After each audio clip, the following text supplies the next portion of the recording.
Hey boys, what do we have here? New game, no option for sound in background, nice. So if the sound randomly disappears, well, there is no sound in background, apparently old game. Quality of life streamers desperately need devs option for sound in fucking background. I looked in the files like the previous games, Warhammer 2, Warhammer, Attila, Rome. They all had it outside the game in options, but not this game. Already irritated here. No sound in background. Yes, all the sound disappears.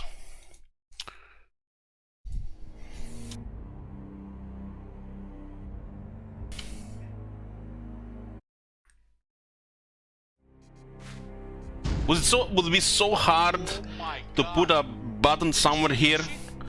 To put a sound here, sound in background. 2021. Streamers exist. Please, sound in background. Or like the previous Total War games. Go into the preference script and enable sounds in background, for fuck's sake. God damn. The moment I click on the other screen, poof, gone. That's a borderless window. That's a borderless fucking fail. Just the imitation of a borderless window.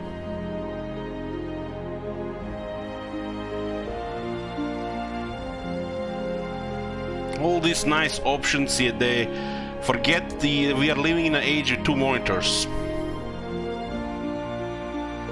Fail. As a streamer, when I turn on the game and I don't see proper borderless window and sound in background, it's only a fail game for me. Not a very convenient to stream. If the sound is too loud, guys, tell me I'm gonna have to adjust it. For some reason the music is very loud.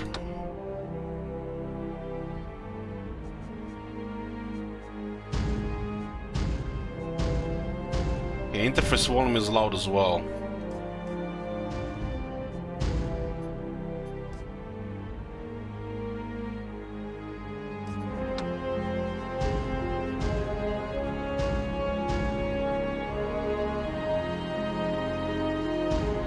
So regarding graphic settings, it put default ultra.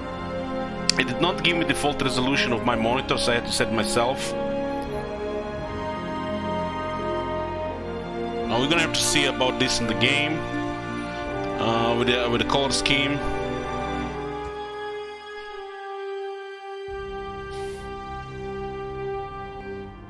I don't think this is going to work, but we'll see. Oh, this actually tells you, unlike Warhammer, this actually tells you set number of soldiers per unit may affect game balance and performance. It doesn't tell you in Warhammer 2 or previous that it may affect balance.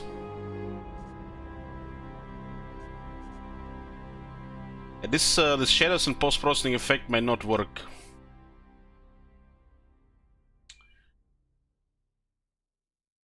We'll see. We'll see how the game is optimized.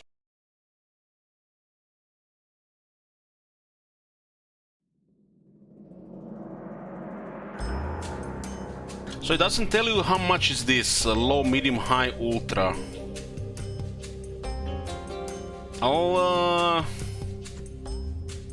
I don't know.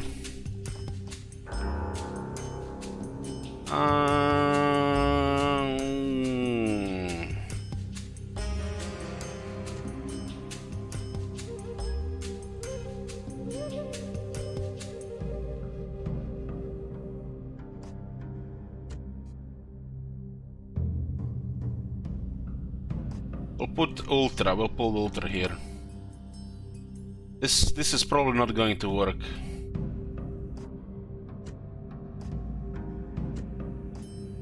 Put this to high for starters. I'm not sure about this anti-aliasing as well. But, you know, let's leave it this. I can play with these settings later.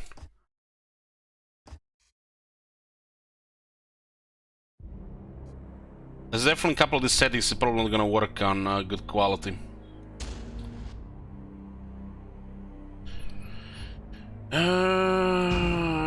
Sure. Restricted camera unlocked, the remastered camera speed. I think this is all fine here. All fine, okay. Okay, enough with the settings. So to start other games, you have to start in the launcher. There's also an option in the launcher if you go click on the cogwheel, where you have to click to enable some settings as well. So here we are, boys. Game we have not played yet. I hope the game is not too loud. This is Rome Total War Remastered. Rome Total War was pretty much the one that got me into the Total War series. It was a game that pretty much told me that I would be a strategy fan for that fort, not just, you know, play other games, hack and slash or the RPG. Strategy games got in the head. It was the first such game that I tried actually to learn and play with understanding instead of just playing, you know, like think I understand it. In Total War, in Medieval Total War and in the Shogun Total War, I just played and clicked, built, I didn't care about the battles. This was the first one I actually cared about battles as well. The first one that actually looked like they had battles that actually, you know, you want to play with.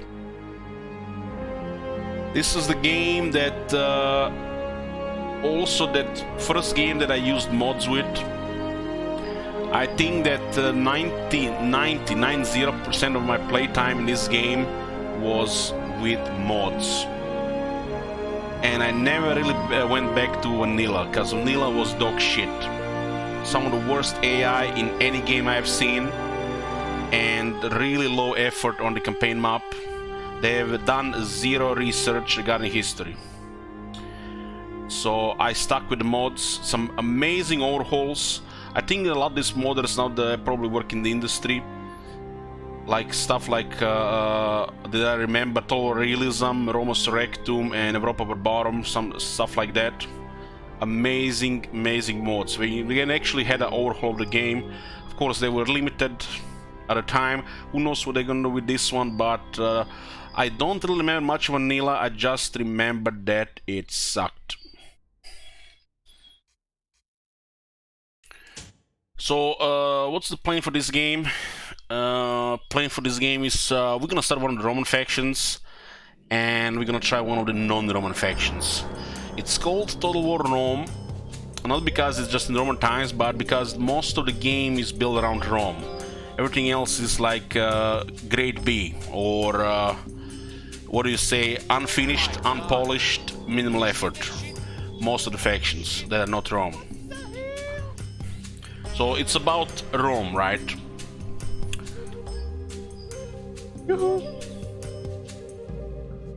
So what do we have here? We're gonna be doing, we're gonna be reading stuff. The neighbor tutorial, we're not gonna neighbor tutorial. Advice level, it's my first time, be gentle. We're gonna turn off advice, and we're gonna put a masochistic, very hard, and very hard.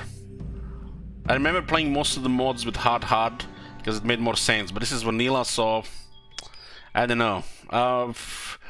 Gotta go with the big dick difficulty here. So what do the difficulties do in this game? Campaign difficulty pretty much affects the game, some of the stuff in the game. It's not going to just be, you know, that they have more money, they're gonna just spam at you, but they might also be doing some more stuff. The AI might have different things running, like, if I'm not mistaken, if you're playing campaign difficulty on medium, the slaves, the rebels, they never attack you. But if you're playing on a higher one, they will attack. Also, if you're playing on any campaign difficulty about medium, the auto resolve is fucked. Just doesn't work. So if you play hard or very hard, keep in mind if you auto resolve, you will lose the most silly things. So campaign difficulty very hard just makes auto resolve not work.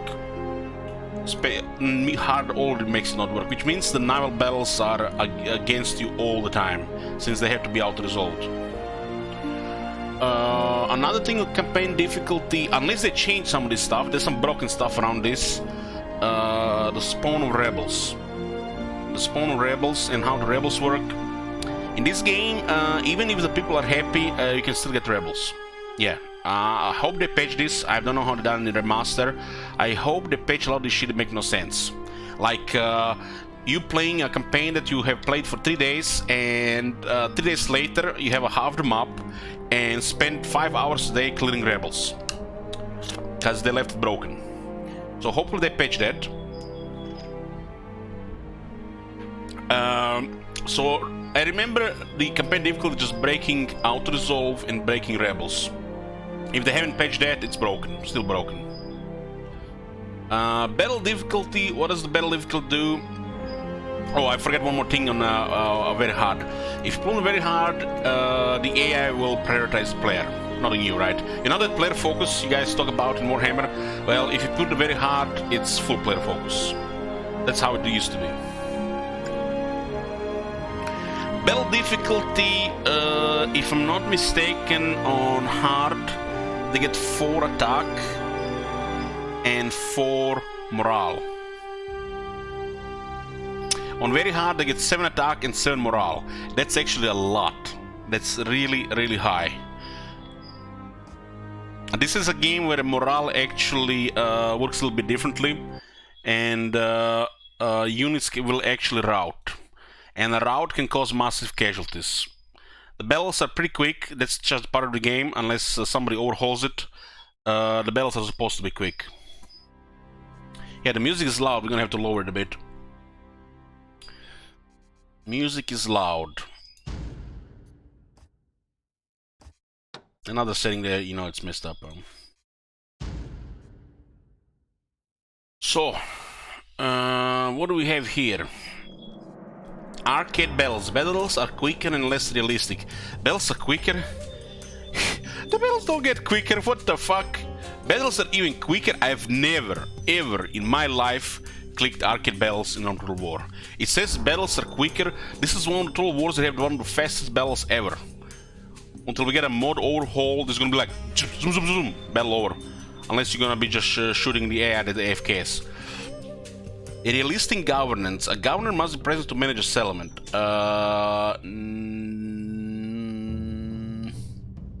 No, no. This is an option, so as an option I said no. No battle time limit. That's fine. That's fine. Show character movement at the end of each turn. That's fine. Short campaign. Even if you click this short campaign, if you win short campaign, you can still continue playing. But this doesn't really matter. This doesn't really matter. And the music has ended abruptly. They haven't even changed the screen. So it seems that there's some bugs going on. So we got Roman Julii family. It says highly trained infantry and supporting auxiliary troops but limited cavalry. Roman Brutia family says the same. Says the same for the Roman Scipio family. What the? Is this your first time playing Total War Remastered? We recommend that you play the base game Total before starting campaign.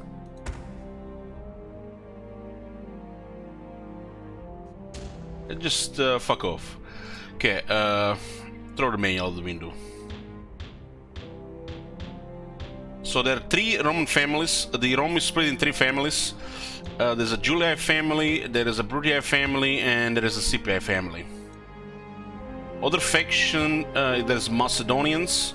Macedonians, I'm fairly sure they were a faction in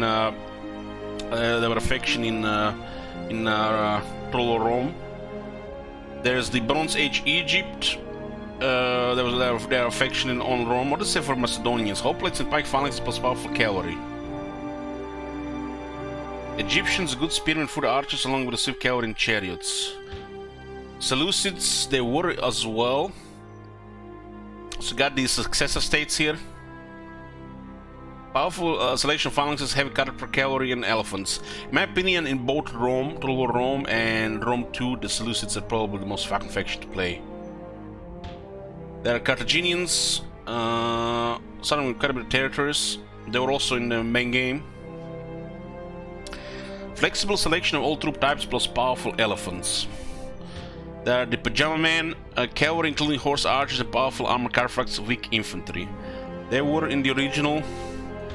People of Pontus. I don't think Pontus was playable in the original, maybe? I don't think Pontus was one of the playable faction. The faction is called People of Pontus. Flexible army of light infantry, phalanxes, heavy cavalry and chariots. I'm unsure if this was playable in the main game. Strong close combat infantry, barbarian cavalry, Gauls. The Gauls were playable. Germans, axemen and specialist infantry with limited selection of cavalry. I think the Germans were available. I just love it. It says Gauls, it says Germans. You don't get any proper historical names. The Britons, fanatical barbarian infantry plus 50 charioteers. They were also playable. Armenians, Armenia was not one of the playable factions. Horse archers, including armored cartifact archers, but few infantry types. Armenia and Parthia are one of my favorites. I played them in the overhauls. You could enable to play with Armenia, but they were not really supposed to be one of the playable factions. So they unlocked the Armenians. Dacians, barbarian close combat infantry, including falcons, but very little cavalry. I don't remember this one being playable either. You got the Greeks. Many hoplite phalanxes, including Spartans and missile support, but limited cavalry choice. Greeks were there. Numidians, light desert infantry, and good cavalry, including camel-mounted specialists. I don't remember this one being playable either. Scythians, master horsemen archers, but almost no melee infantry. Oh my god! Have you seen that shit? I don't think this one was playable either. What the hell? There are the Spanish, the 3rd century BC Spain, the Iberians. Good mix of fanatic barbarians and organized infantry with some cavalry support. The Spanish were not playable either. And there's the Thracians. Jesus, help me. Good choice of hoplite phalanx in the barbarian close combat specialists, but limited cavalry. This could be the OG or Crooked Moon of the game. Thracians also not playable. So yeah, I don't remember this one's being playable. From these Greek factions, we pretty much just said the Greeks. In the east was Parthians, and I guess Egypt, Seleucids. So somebody told me back in the day how you pronounce this faction, Seleucids. In the game, they tell it both, Seleucids and Seleucids, Seleucid. They recorded by the CA. I'm talking about Rome 2. And somebody comes to my channel back in 2016, and this is how he tells me this faction is pronounced.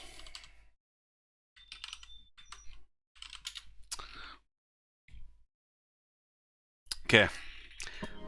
Sell your kids. Okay. We're gonna go with the most obvious choice for the first campaign, Roman Julii family. My first ever campaign was the Roman Sipe family, when I played the game the first time. But I'm gonna pick the Roman Julii family because Rome is red. I'm just kidding. Because, you know, I just, feel like starting in the north. The Romans are all easy, huh? Egypt is also easy. Who's very hard? Parthia is very hard. Those devs need to learn how to train horse archers. What else is here? So Parthia is very hard, but Armenia is hard. Huh. This is very hard, I believe it. Numidia is just hard, not very hard. Faction difficulty, I guess, yeah. Trace is very hard, I agree with that. Okay, so what does it say here? In Rome, tradition and history matter, especially the legend of city's founding, and the Julii are a patrician family descended from the followers of Romulus. There was some kind of cinematic when you started the game, but I had never even touched the mouse, it just disappeared. It just disappeared on itself, might be a bug. The fates have not always been kind to the Julii, their fortunes have waxed and waned so often that other powerful factions look down on these new men, freshly arrived to wealth, power and authority. Julii have adjusted to the realities of power and influence, and have cultivated their popularity with the common people, the plebeians, that's you guys.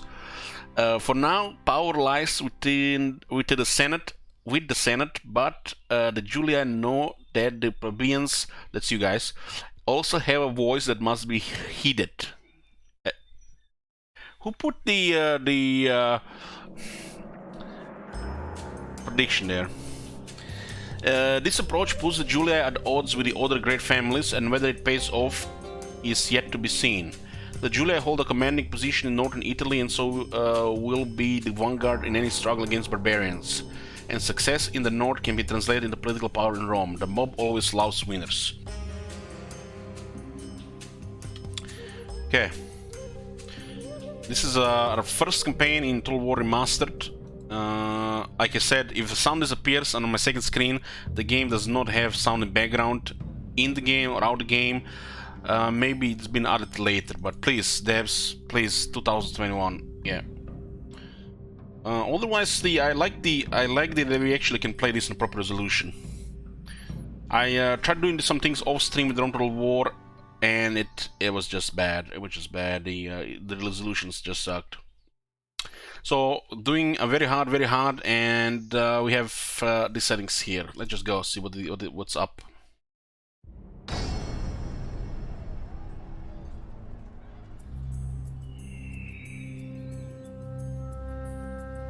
Gods, I hate Gauls.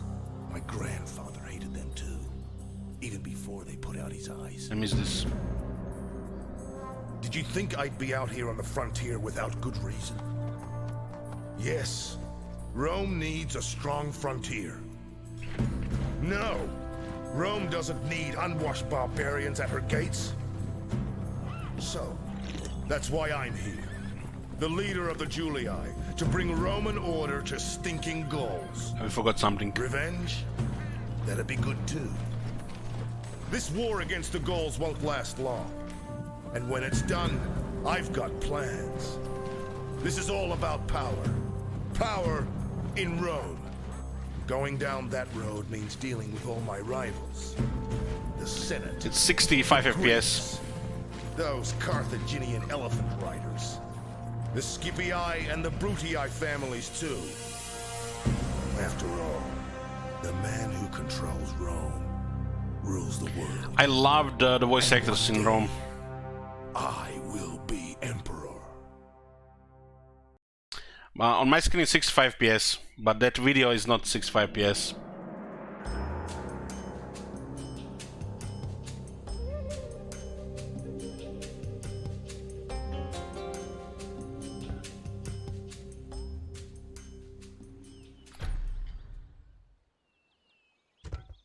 I forgot something.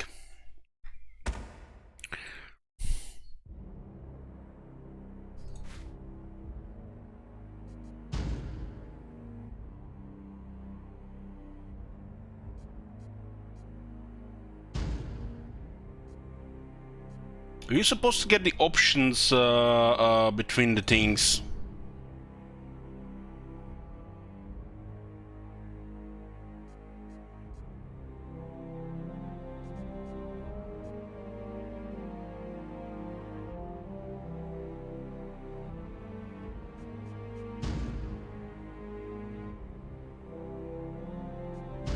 Audio settings, control settings, gameplay settings. Am I missing something here? Is it me or there's some setting missing here? What's the difference between the classic and the remastered?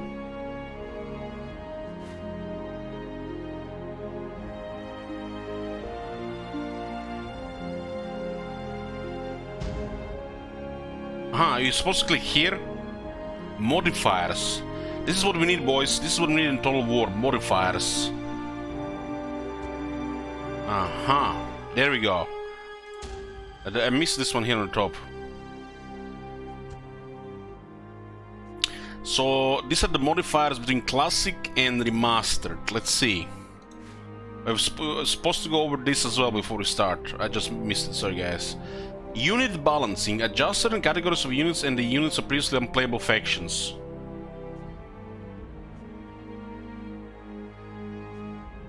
So you can choose between classic and remastered here. The game is super imbalanced, so definitely remastered here. Probably gonna be super imbalanced still. It says here, unit starts identical to original release on classic. Change to Total War Remastered. Peltas and similar units now skirmish more reliably. Non-sided chariots morale is slightly reduced. Armenia's Slater infantry has improved morale. A few units have had minor cost adjustments. It looks like just very little unit balancing. Very little. I would have put more of these checks here since they mention Armenia here. This seems like very low. If they mention Armenia here, this is pretty much it. This is it. This is like no rebalancing really. AI improvements. Encourages the AI to make smarter strategic decisions. I'm guessing this is gonna be for the campaign map. The AI will be less hesitant and more aggressive across all difficulties. The AI can merge depleted units together. The AI can disband units. Roman factions cooperate with each other to defend Rome from attack. In Barbarian Invasion, the AI will demolish temples that can improve upon capturing a settlement. Yeah, okay. This is a little bit better than the first one. This is wow. Wow. Battles. Adjust the number of minor battle mechanics, including the influence of weather and time of day. So original, night battles are only available in Barbarian Invasion. Rain does not affect flame projectiles. The changes in the remasters are night battles are AI improvements are disband units. Warhammer AI can do the Warhammer AI can disband units. Yeah, they will disband units when they don't have money. Only then. They can sometimes disband units to recruit better units or different units. So these are the only two cases that you know I think from top of my head. Night battles are available in the base game, Barbarian Invasion and Alexander. Scare. In Rain, flame projectiles are less effective against structures. Logic for reinforcements has been adjusted so they arrive more consistently. Balance in out-result battles has been improved. The balance in out-result doesn't matter if you play higher campaign difficulty, I think, unless they change that. I think regarding campaign difficulty, they really need to change the rebel stuff and the out-resolve. I'm fearing those are still broken. Campaign. Adjust the number of minor campaign mechanics as well as the balance of the regional buildings. So, classic game is altered from the original release with the exception of minor bug fixes. Traits can gain levels incrementally but disappear instead of losing levels. You cannot dismiss agents you control. Yeah, fuck that. Changes for Total War Remastered. Ambushes for a larger area of effect. The effect of Skull and Public Order is kept, thank God. Barbarian towns provide bonus to low and health. Fucking hallelujah. Unit upkeep and wages are deducted from the faction treasure rather than recruiting settlement income. Nice, that's a good thing to see. Enslave option distributes slaves to all settlements, even those without a governor. Okay. Disaster area of effect is more accurately calculated. This disaster stuff can sometimes also bug live permanently, permanent damage as well. I think it was more of an issue in the middle too, though. High probability of characters gaining academic traits and settlements with an academy, okay? I hope they just fix this thing, because some of these buildings are not worth upgrading because just bricks characters. Or improve farms and, you know, you have issues later with capping growth and bad traits, because, you know, build up farms will make your future guys poor farmers because the farms are already built up, the logic. Hopefully these things have been sorted. The player can intervene in auto-managed elements more easily. Traits both gain and lose levels incrementally. Agents can be dismissed. I'm looking forward to see what they do done with the traits, really. Traits and the followers. Traits are used at random old system, which is garbage. Thank God it got changed in Warhammer 2. The Warhammer 1 still used that shit, but it got changed in Warhammer 2. Population cost balancing changes how the unit size graphic setting affects population cost of recruiting units. Well, this is the one, boys. This is the one I almost did not play the game when I heard they would do this. So basically, when you recruit a unit, let's say 80 Hastati, your city would lose 80 population. 80 headcount makes sense. But they did a balance change, you know, for mainly because of the higher scaling, like Ultra and definitely Extreme, where for the balance purposes, they would use the normal one. This, you know, goes with a problem of logic and realism on the higher difficulty where they get spammed and they basically spam you more, so it makes it even worse.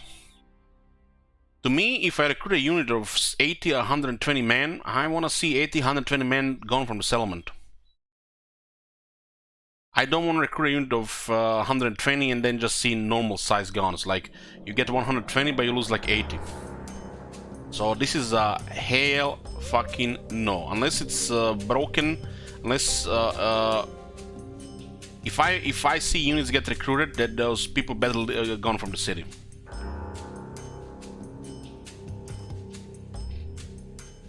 It's for the player is of course more manageable, but if you're playing a higher difficulty, you're gonna get spammed. The realism does not exist in this game on higher difficulty for the AI. My bad, let me just rephrase that. The realism in this game does not exist for the AI, no matter what difficulty you're playing. So it's more of a balanced thing, if you ask me, in the long term for the player, because you're gonna have to capture those cities yourself. I don't really want them spam more men than they have. Otherwise, what's the point of manpower? This could only be a problem maybe on high, on ultra, and definitely on extreme. But I feel like on a high and ultra, the classic one I think it still should be better. Of course, also gonna depend on difficulty and what kind of experience you want.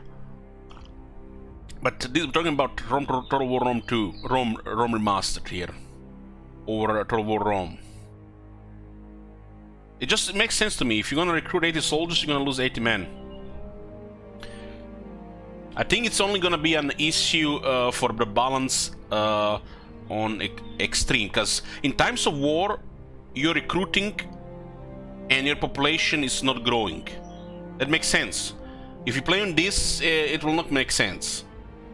Apparently it's better for balance, but I don't see it. If you're at war and you're recruiting, population should go down, right? You should get incentivized to build buildings that improve population growth.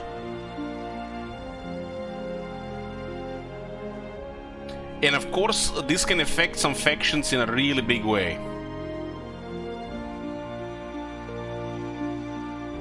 So there are definitely reasons to keep it on and off. So this is probably gonna be the only modifier in the remaster that we're gonna have to play around. Realism versus balance. Questionable balance, in my opinion. I like things making sense.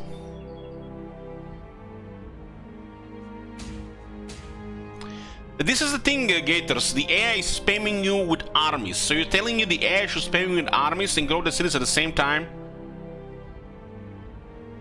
This should, makes no sense to me. And this should only be affected on Ultra or Extreme. Because with the buildings you can get a lot of growth in still recruit units. I think the problem is not really with its problem is with factions that have large size units, like barbarians maybe.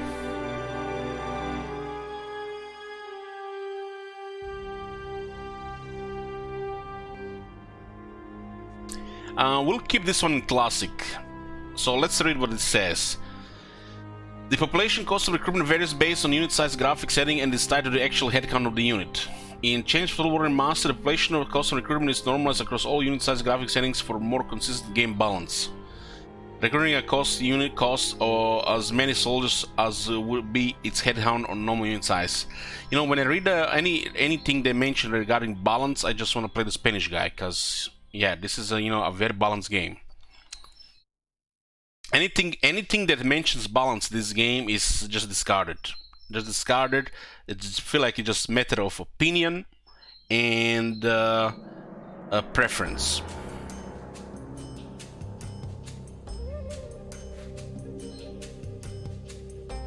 End turn. Original mechanics in Rome Total War, the end turn button behaves as in the original release. Clicking it will proceed to the next turn unless an event requires player action. So we have the notifications.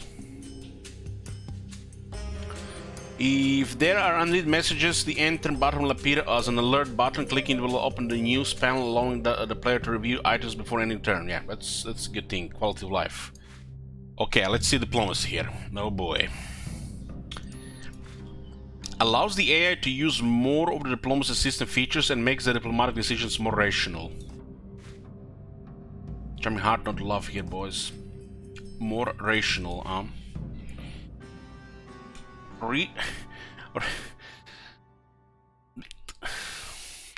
The AI will make decisions based on present conditions with only modest reference to past events. It can only experience a decision in certain situations. So the changes here, bribe amounts adjusted to more reasonable values. That's a great thing. AI is more willing to become protectorate rather than face certain annihilation. Yep, the old Total Wars, the AI had no self-preservation. Compensation options have been added to help improve relations with affection after past transgressions. Oh boy. Remaster, right? Past relations have greater influence on how factions behave towards each other. AI can cancel treaties. Added prevention of immediate treaty betrayals. So there are definitely some question mark things here and some good things here.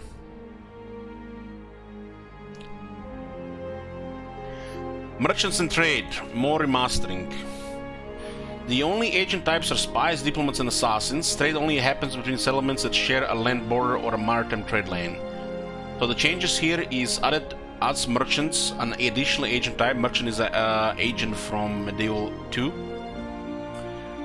which is basically this game just with better textures and remastered, just like I think about it like an overhaul mode. Merchants can be recruited from markets and create additional trade between distant settlements. Multiple resource nodes of the same type in a single region have been grouped together into singular high-quality quantity nodes. Do you like this change? Merchants are available in the base game and Barbarian Invasion, but not Alexander. Merchants, in my opinion, at the time, for some factions were actually okay in Medieval 2. For some factions were okay. For most factions were just waste of gold when it mattered, and when you actually had more than enough gold, it was just extra clicks on the map where it doesn't matter anymore for the more gold snowballing. We'll see how it is here. So this is the change between the class remastered. I think unless we figure out something else, the population cost balancing, it might be the only one that we play around. I don't care really about vanilla. Vanilla is just dog shit. We need overhaul mods and improvements. So population cost balancing will keep it on the original, which the one that makes sense. We're playing on Ultra, so it might be a little bit imbalanced, but the AI is also very hard. So we'll see. We'll see how it goes.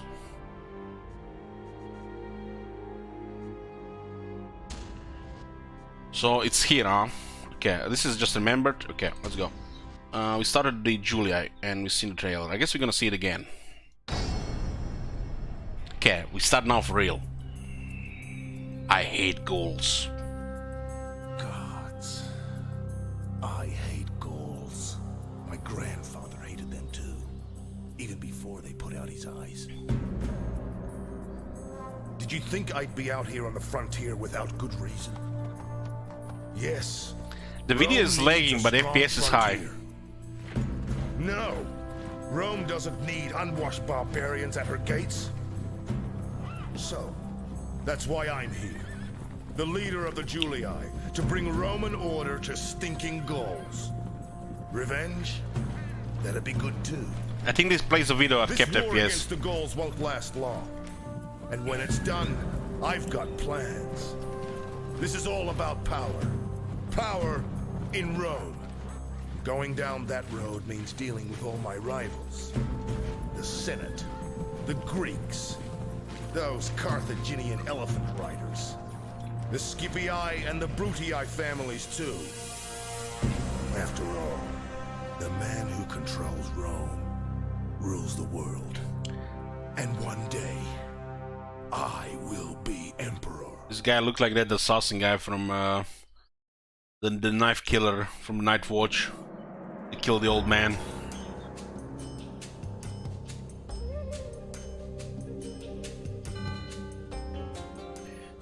Okay.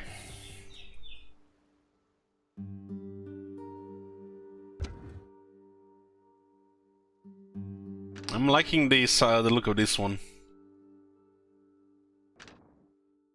Can use the middle mouse button to move it around.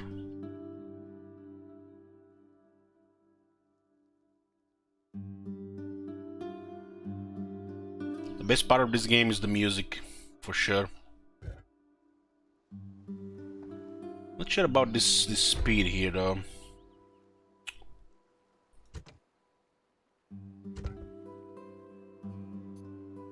Maybe is this in the battles, or I'll see. Let's see.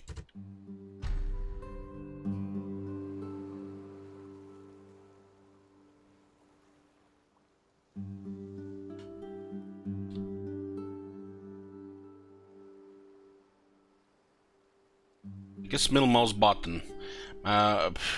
Middle mouse button always gets punished the most. My mouse. General. Okay. It's a little bit too small, I think, for you guys.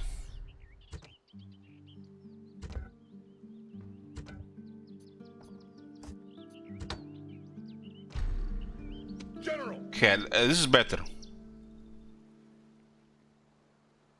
This is better. A little bit the bigger scaling. Oh, look at this. The Hastati are in order. So we have Hastati, Hastati, and Velitus. They're not like Hastati, Velitus, Hastati. General. Damn. Aye, Captain. General. Hastati, Hastati, Treria, archers. Maosidi. So what do we have here? Alerts, news, reports, missions. This is to close the minimap. This is financial overview. It says how much we have in treasury, 5,000. But why is this space here? Why not tell you how much you're making per turn?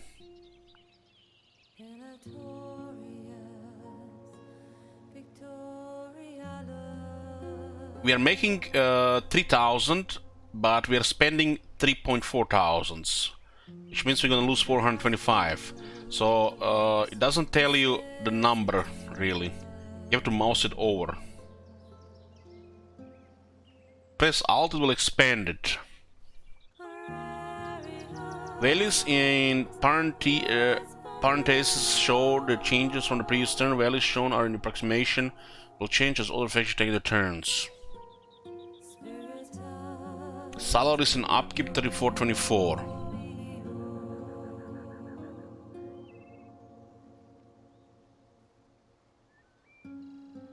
So it's one number, same as before.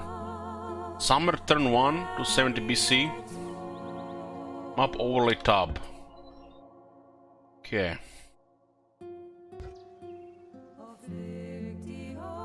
The interface looks a little bit, you know, I don't want to go there, but a little bit like a mobile game, but I like it. First look, I like it.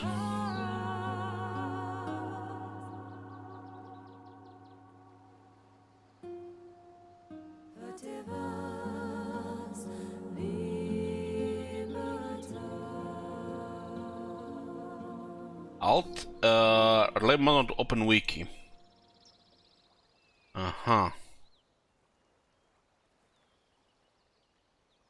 So you actually have wiki, you guys don't see it, but just one moment.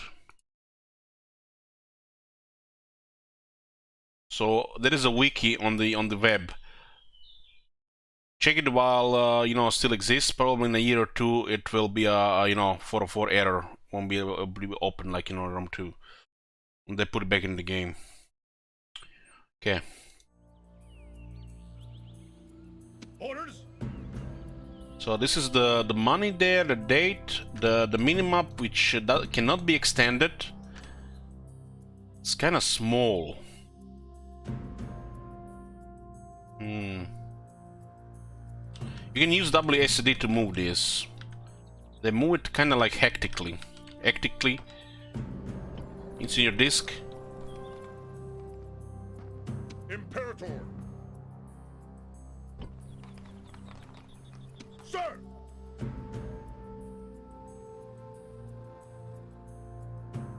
I think we don't want to increase the UI here. It's fine. So he has 160 on ultra unit size. So what does this mean? Extreme is 200. Can you zoom in on the minimap? No, it will actually just zoom in there. You can in Numeral Wars, but you can't here. It's very small. I guess it's basically just bearings in the world. There is no zoom up on the minimap. It's on the world.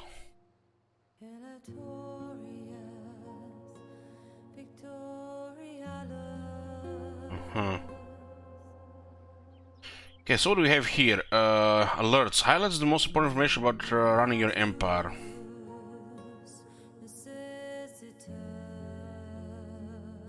You have click with the mouse. No alert. This is new stuff. Filters. The little messages. Mark all messages red. Okay.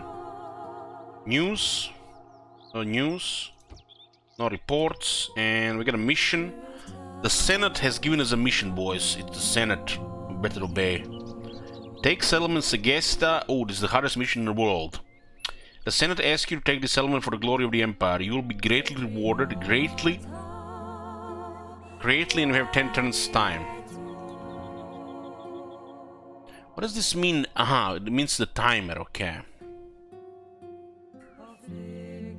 This is faction summary. Right click to locate faction capital. Okay. Ratium is a faction capital.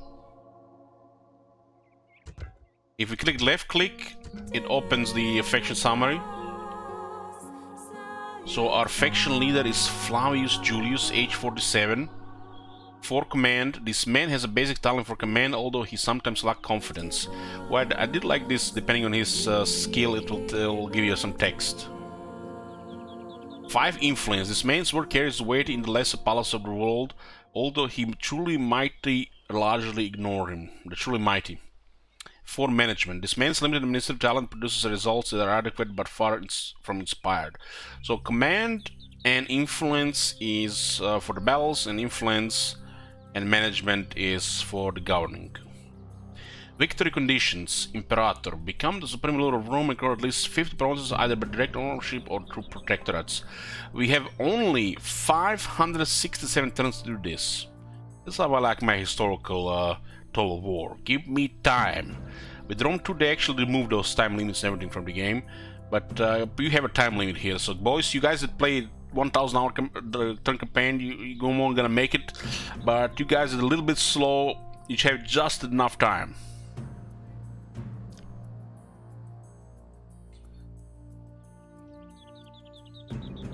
So we have 10 turns to take Segesta as the current mission. Obviously, the rating, if I remember, I do like this statistic here. What I missed from Rome Total War and Medieval Total War, those faction rankings. I love those faction rankings. You know, when you start a campaign and then like turn 1, Byzantium number 1 and everything.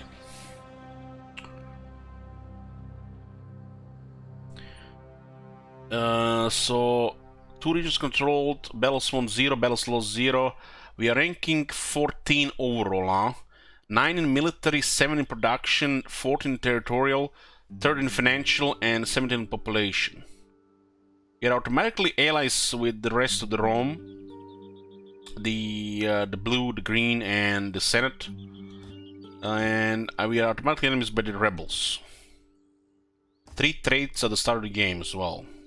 The trade embargoes and protectorates here as well. The Senate is on the second page here. Oh, I like this one. There's a policy and current standing. So these are basically the factions in the game. We haven't met them, but the Senate has apparently, opinions about this. As this was in the original game as well. I missed the start. Do you have to unlock the factions like the original game? Yes, you can unlock the factions like the original game, but on the launcher, if you go into options, you can automatically unlock all the factions, so you don't have to. So if you want to do it the old way, by defeating the factions to unlock them, you can, but you can also just automatically unlock them on the launcher. So what do the Senate says about the goals? The Senate has, after due deliberation, decided these people are not to be considered friends of Rome. Their claims to territory, freedom, and independence should be disputed at every conceivable opportunity. Ooh, careful mentioning people's freedom in 2020. These people can be absorbed into the empire by occupying their cities and imposing good Roman culture in place of their foul and inferior ways. By bringing them our gods, our laws, and our just administration, their towns will become fine examples of our great Roman civilization. I agree. Good morning. Oh, this is our current standing. Okay. These are the offices in the Senate. The Quintus Scipio has actually Quaestor, I don't know. The lowest rank of magistrate, usually charged with managing the treasury and the first meaningful appointment of all men looking for a political career in Rome. So basically they give the lowest office to managing the treasury. So if you want to go higher up in the Senate, you better not fuck up the finances. So, you can't really steal because it's the lowest office. You have to go really high up and then you can steal. So, the current standing here says, the Senate, a slim majority of the Senate recognize your greatness and few are openly hostile. However, most senators are indifferent towards you. The people, the plebeians hate you. More than that, the plebeians hate all your friends. I don't have any friends. And their friends, and who cares, and their pets. Not their pets, slaves and hangers-on. That's how unpopular you are. God damn. It hurts.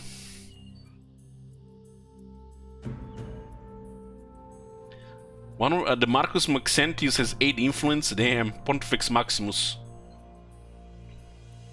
Okay, so this is the Senate tab. The next tab is the factions.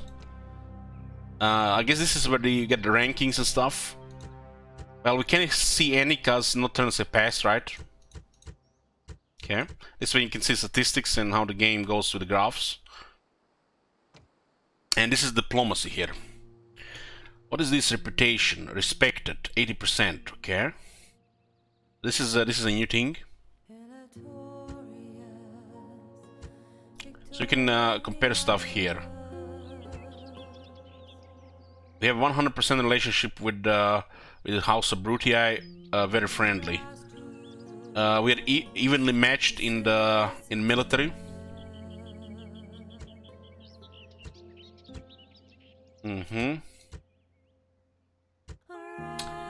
What does it say here? You are evenly matched. Still 50-50, huh? We can only compare the other factions even if you haven't met them. Interesting. So basically you have spy satellites here, guys. You have spy satellites here without meeting factions. It's kind of sad that the factions are here, you haven't even met them.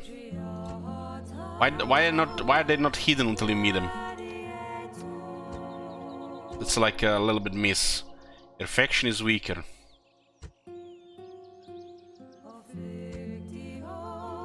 Faction is weaker. friendly.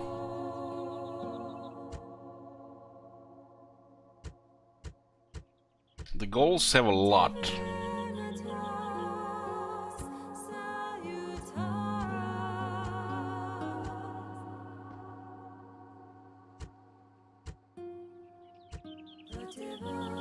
Okay. So we're pretty much all at war with the rebels right now. The next tab is the finance and family. Okay, so this is where we can see the finances. So we can see the farming, mining, trade income. We have 305 trade. We have 1088 from farming. Taxes 401. And population 205. As the population growth affects income as well. Tells us how many units we have here. A generals cost 200 each. A spy has an up of 100. Diplomats 50. We have no assassins or merchants, one admiral. It actually tells us what we have here. This is nice. This is nice actually. You can go to army upkeep and it tells you the list of units. That's cool. That's cool. A little more details.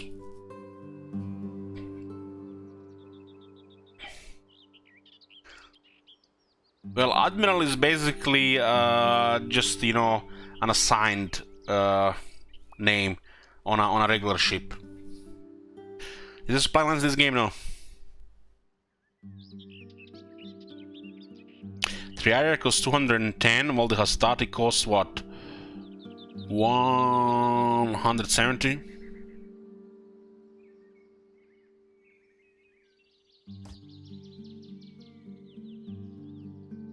Okay, cool.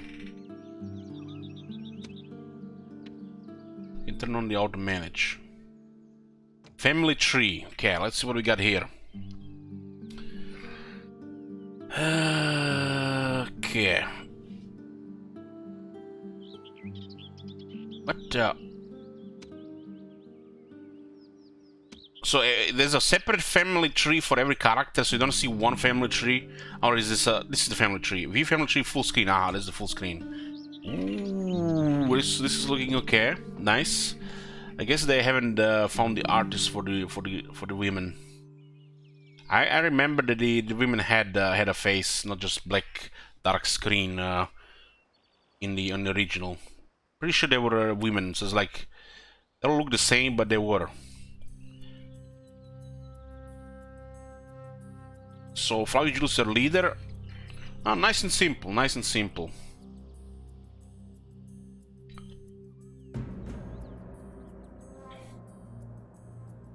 They might add it with a patch, you know.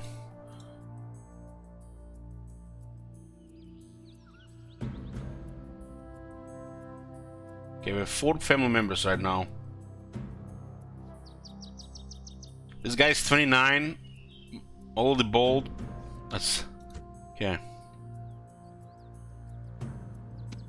So these are the 4 family members, and they're all 4 married. I like it that you actually see the short version on the right side. You can see his wife. His wife decided to stay anonymous, and he has 3 sons. You can see the faction heir, Lucius Julius. You can see his father, his anonymous mother, and then his anonymous wife. Then you see his anonymous children. He has a daughter 13, still you know not have a page on the Instagram or whatever you call that thing, and 2 sons. I guess they're a little bit too young.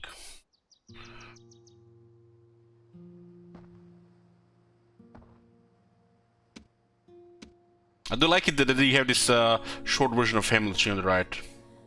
Nice, you know, a touch here. So what do we have here on the left side? There's an age retainer. +1 management and +1 personal security. If I'm not mistaken, a personal security increases the size of the general's bodyguard. Faction leader +2 influence, 1 command, 3 to personal security. Good commander, command talent, confident defense, consummate politician.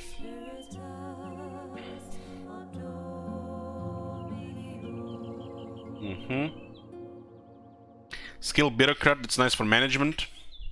+2 law and management. Law improves public order and also lowers corruption, which is a distance to capital penalty to income. Is this game 1 year per turn? If they haven't changed, it's 2 turns per year. 2.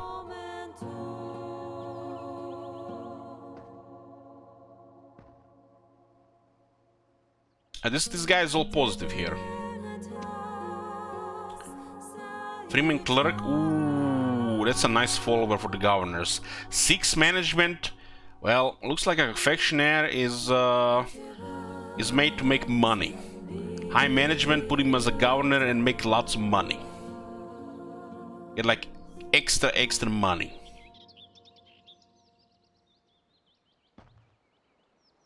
So you get like 4 turns on your leader. You can actually live even longer. You can live even longer. It can go longer for sure. Oh, these guys, look at this.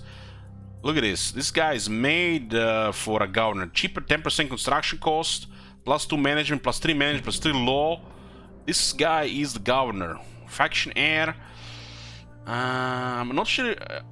This guy is not good for a faction heir. Influence civil settlement, but 6 management. God damn. 31 years old. Lively, common attack, national born general, drill master, huh? So this guy is not a good governor, but could have potential as a general. Vibius Julius has a merchant, 10% bonus on all trade income. Confident commander, politician, skilled bureaucrat. Yeah, looks like that's also okay for management.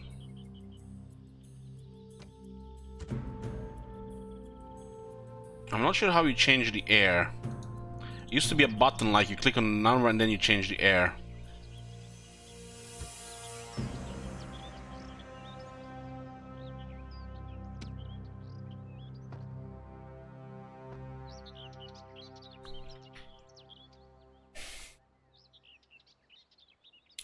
Okay. So this was the finance and family. There are lists here. So you can see the settlements. You have Arminium and Arretium. They're both large towns.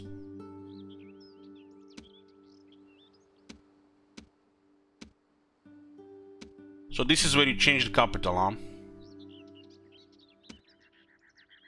Make this settlement the faction capital. Make this button available in Warhammer 3. Okay. And this is also where you can assign taxes. So this, what is this? Control 5. Let's see, Control 5. Ta-da! Okay, Control 5.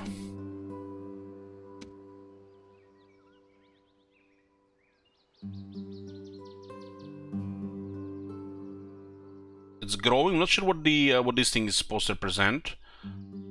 And they're happy, and you're getting money here.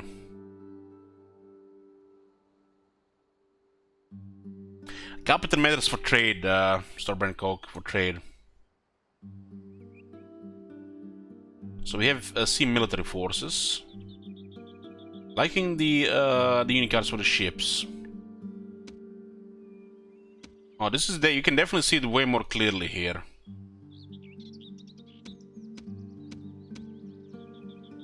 Liking these lists. But you know, this is also sometimes between on the map, so you can go to the list. I guess you could have to click. This is Control 5. This list's usually on the map in the Neutral Wars. And there are the agents here. We have a diplomat and a spy. Diplomatic with +3. If I'm not mistaken, when you recruit a diplomat, it will randomly roll his base skill between 1 and 3. And this one rolled the highest, which is 3. It's same for the spies. I think it randomly rolls, or they actually get more as they do successful missions.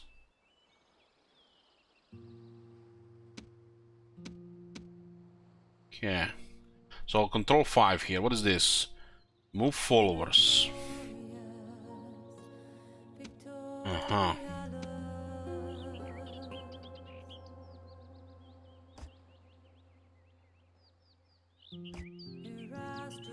We do have a couple of followers here.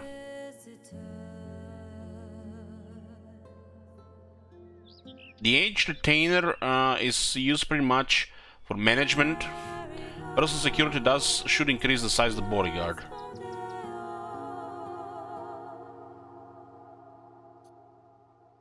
I wonder if you can just put them in the pool if you don't have to have them around. Diddle Master. Diddle Master is great for the main army. Plus 24% of movement points. The merchant doesn't really matter where it is, huh?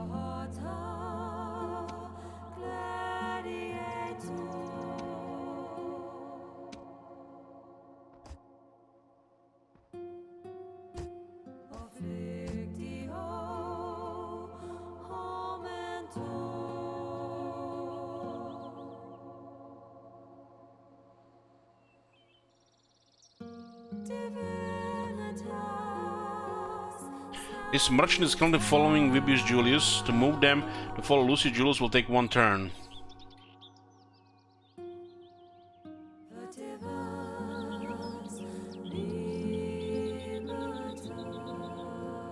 Tick the box to make the move and confirm.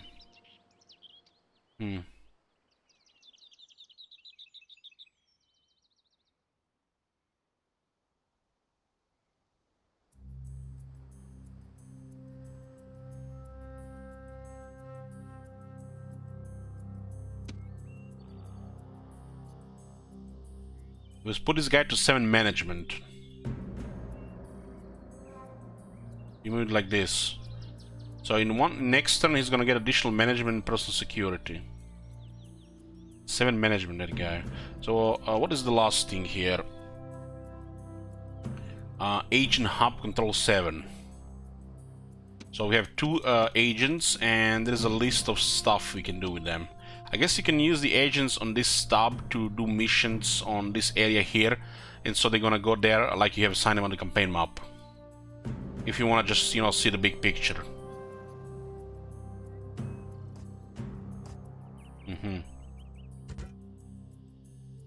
General!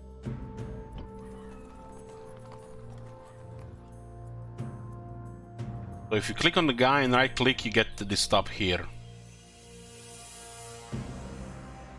This guy has potential to be a general.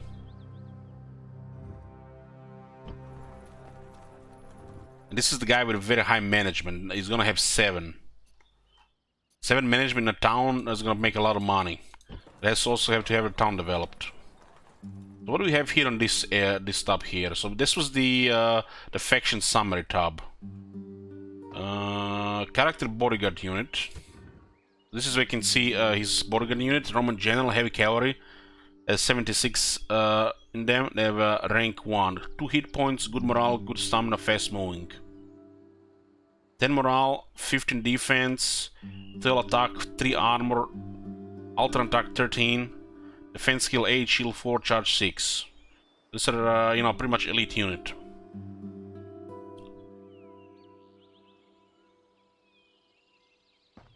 You can also just right click on a unit to get the information as well. If you right click on a character, it basically matches the character information. So if you want to see the character bodyguard, you have to click here. But if you want to click the start on the Hastati, just right click. Hastati have 6 morale. So instead of saying they have 2 ammo each, it says it had 320 ammo. Because there's 160 of them. They have a pretty good shield, 5. Use a missile weapon before charging, can sub armor piercing primary weapon.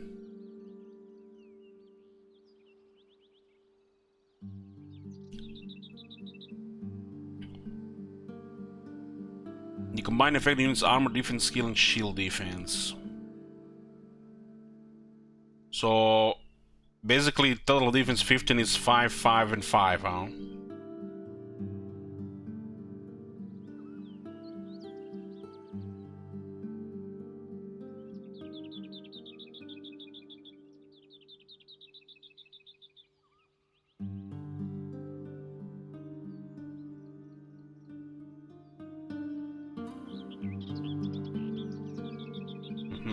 12 missile attack.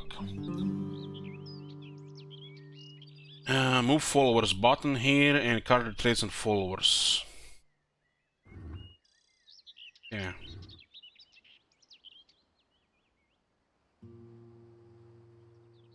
Settlement resistance. In the event of a siege, the settlement can hold out 7 turns. All level wooden palisades, so this is also significant here. How many soldiers are garrisoning? This is the soldiers here. It just sends us to the next town, okay. Imperator.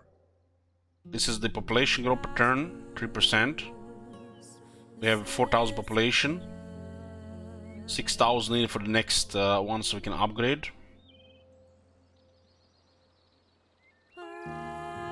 Income per turn, it says 0. Okay, looks like some interface issue here.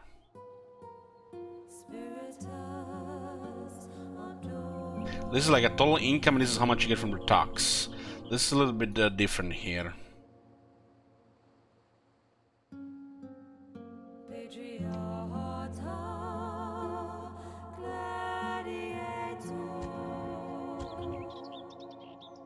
This is the differences here, 1 and 2. Okay, 1 is the building list, 2 is the garrison. 3 would be the agents, and 4 would be the fleets. There is the settlement details here.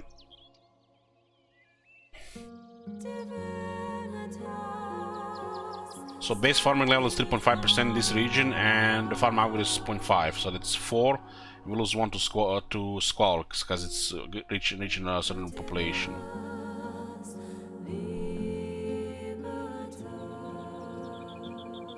So this is basically the capital. There's really nothing bad here on the regular. As the increase in size, you get squalor, disorder, and inhibited population growth.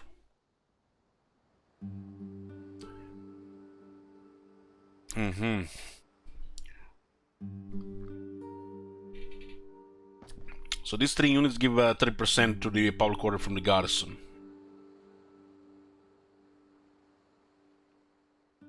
And we increase the tax rate.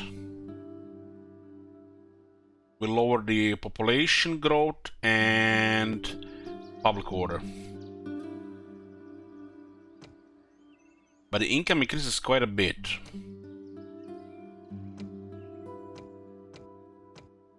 So we have to separate what is the differences here. You're taxing, I think it's depending on the population number.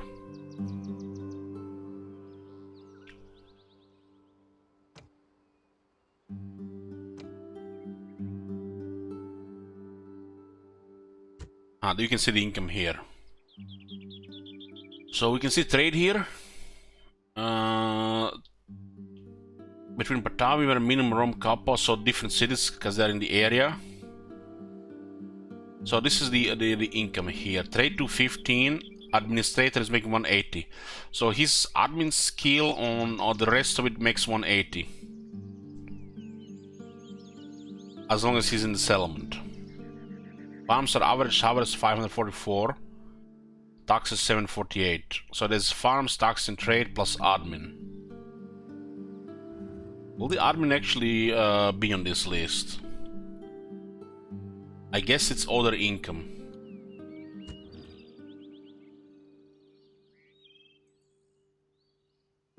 Sir! Yeah, it's other income, admin. Imperator! So this is what on down here. So you can see the public order and growth on the first button here, and you can see the settlement income details on the second one. And the faster way to increase tax without going to settlement would be like Control 5. You go to the settlement here and you can increase the tax. Increasing the tax does lower the growth as well, not just happiness, but you get much more money. You can also lower tax. It can also affect the trades. Yeah, it should be work like that. if you lower tax, yeah, you get more growth. Yeah, that's how it worked. You can it also could affect the traits of the governor if you're not taxing it right. Depending on the, I feel like it might be on the public order. I have 2 town militia, town watch here.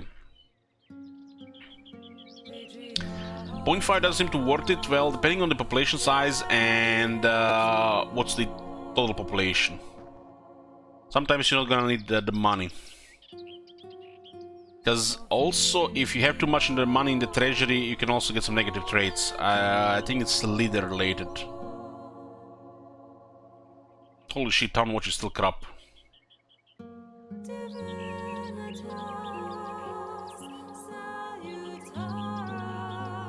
You never played the first game, you don't need a PhD for this one. You need PhD for every strategy game here, especially if you're a Cherpepega.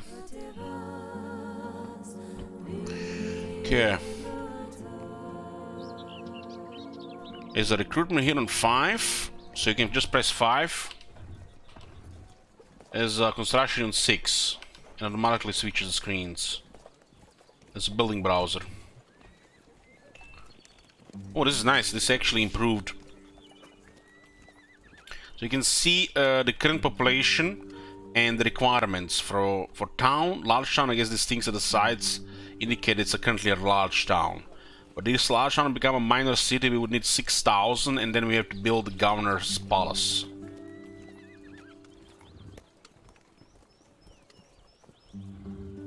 You don't get the nice text and everything. Ah, we get it here if you click description now. This is nice. I used to like reading this back in the old one. So you have to click on the thing and click on description. Governor's house.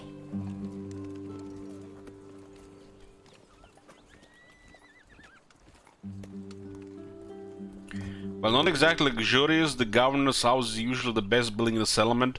Competition for an invitation to dinner is often fierce, and the locals will try to build their own houses close by so that some Roman prestige rubs off on them.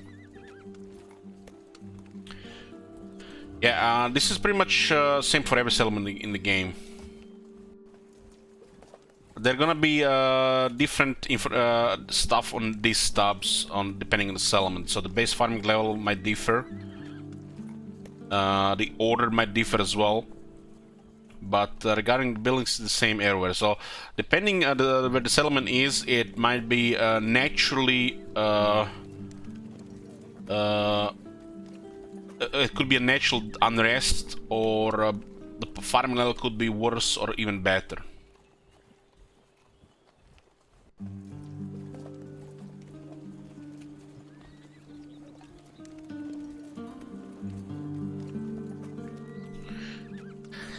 Only Elich plays the game this way. You can literally click and beat it. So what are you saying? That I'm playing it the right way or the worst way? Not sure if that's a good or bad thing what you're saying there toward the problem.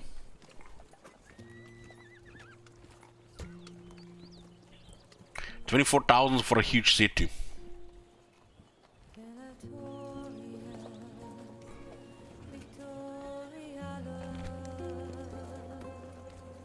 This one enables diplomats.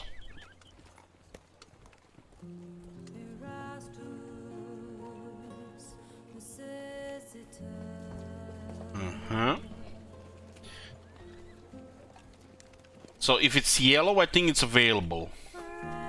Let's see. This is defenses and this is wooden wall. Wooden palisade. Wooden wall, yellow. Military.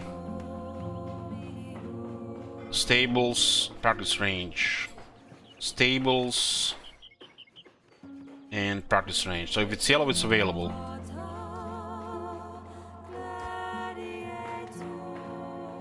You have to have a trader before you can get a blacksmith.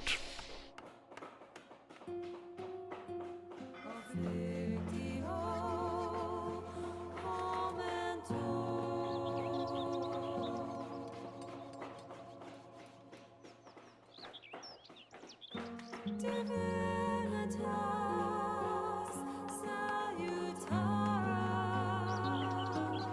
already have roads.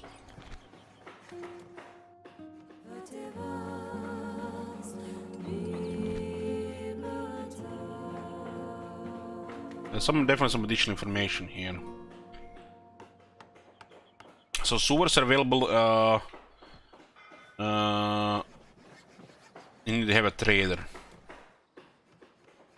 Academy, arena, minor city, and there is a religious. So okay, let's see the important part here. Everything else is like the basic stuff. So it looks like the only thing that we can pick here, the only thing that's has an options are the religious buildings.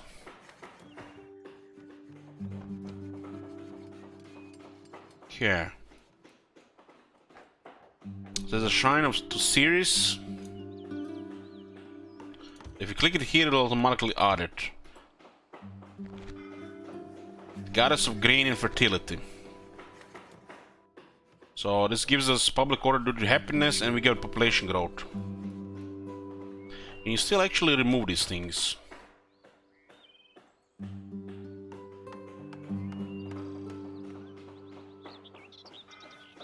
So you can remove this one. So you can dismantle it or destroy it, how this says here. And you get 400 back.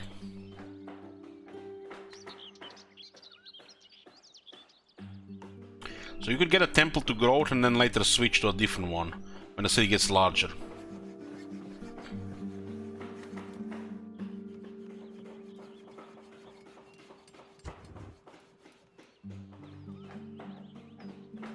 So this is public order to happiness. The happiness should also increase growth because people are very happy.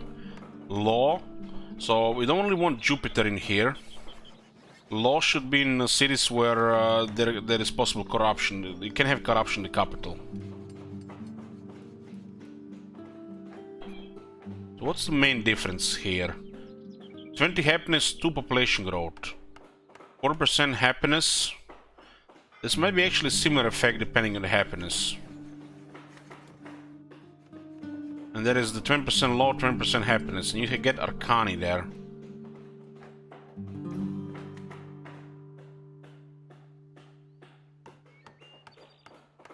%35 happiness, 2.5 growth, 10 law.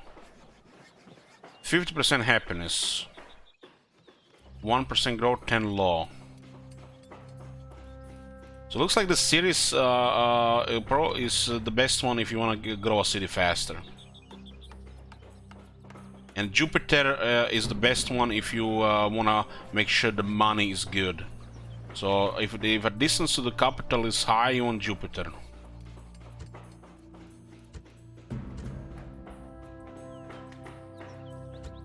Some of the money will be lost to corruption if you don't have enough law. So it's pretty straightforward here.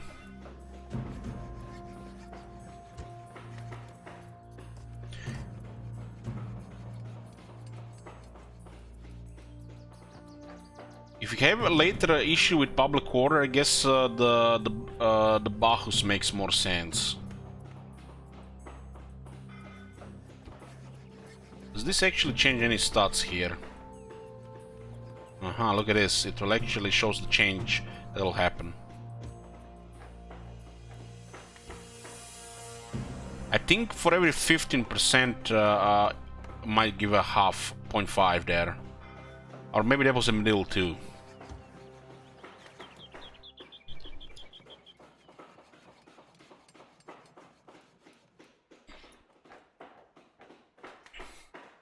So what do we have on the basic stuff? 5% happiness. Trade fleets available 1. This enables the recruitment of Byreme. Diplomat peasants. They have the militia barracks. The regular barracks just give the town watch.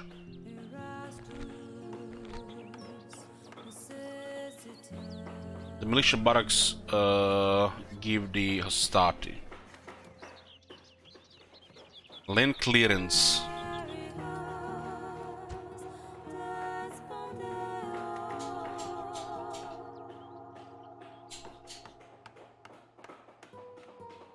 And this is the first farm. And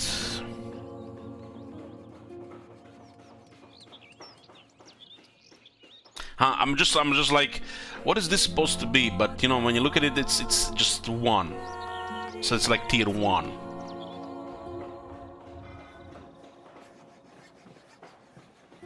Okay, so basic stuff here. Our first options here, we can get some Equites, War Dogs in the stables, Velites in the practice range. What do we even get on the other buildings?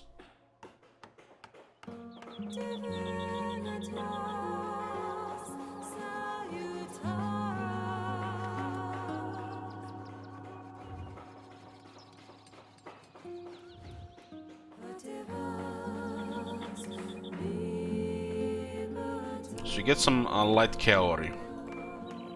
This is cavalry auxilia.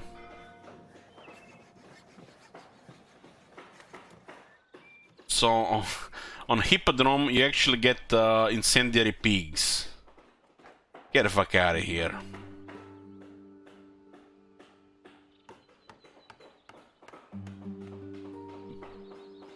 On a Circus Maximus, what do we get here? 2 experience on the Equites. This one gives us 1. So poor cavalry options, for sure. Velites. Okay, on charger range we get access to Roman archers. Nice. Roman archers, ladies and gentlemen. And there's access to the ballista.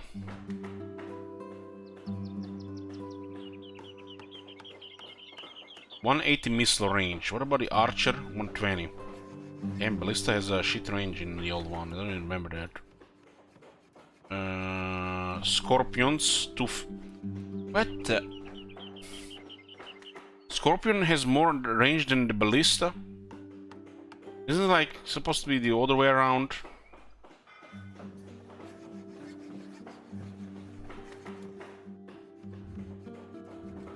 And there's the Onager, 300 range. Siege Engineer has the heavy Onager and repeating ballistas. Repeating ballistas, huh? Not sure what's the science behind this. I honestly don't remember much more about artillery. I do remember the Onagers, but I don't remember much the other artillery in all Rome.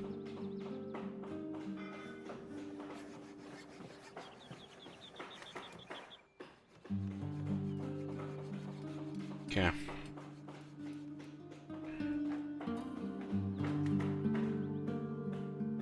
So pretty simple setup there. Trader, what is there a requirement for a merchant? You don't have like a market, but a market. Okay. There's a merchant and a spy, so we need a market for that. So I guess the trader has priority.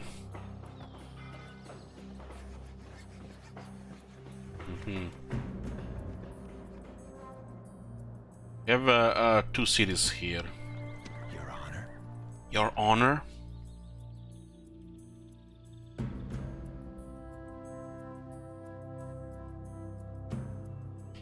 I'm not sure how I'm gonna move it. It feels like it's a little bit erratic on the sides here. Orders. Orders. 3. So the guy that's a better at management is here, while the guy that's better at fighting is here. General.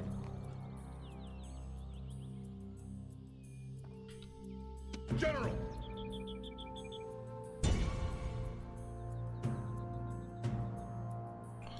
There's no guarantee you actually have this movement. There's no indicator.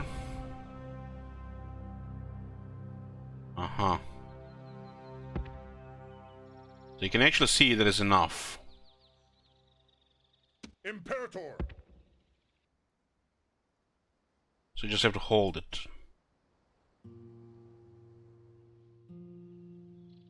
Segesta is just some rebels, huh? Sir!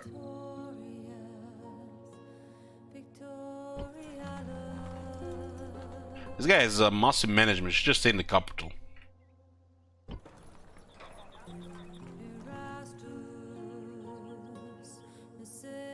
Imperator! General! You have a unit of Triaria here. What do they have? 7 armor. Bonus fighting cavalry, good morale, can sap.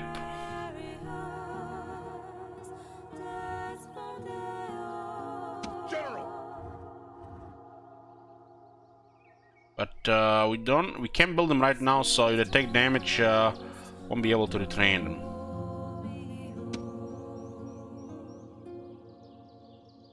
How do you drop this? I guess like this.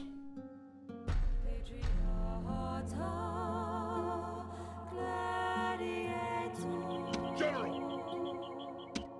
Imperator!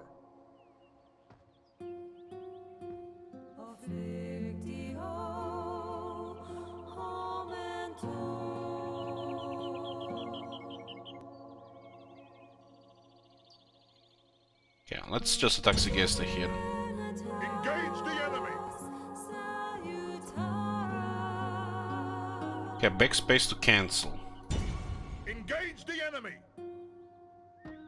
Begin! If you click the right smart button, it's just gonna instantly go there.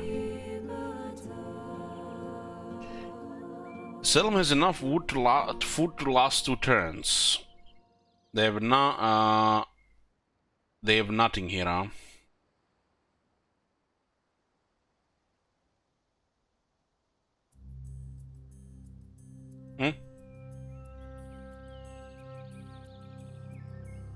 A red team's current population must increase by 2,000 before settlement can become a minor city. I guess it's because it's on top of it.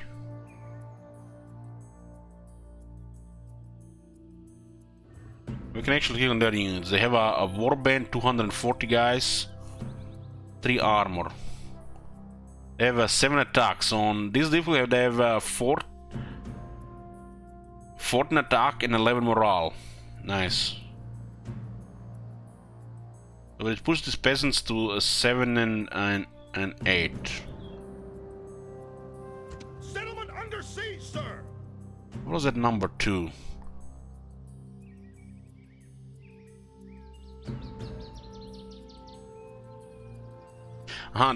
This thing means there's a governor there. This thing means there's a governor there. Sir!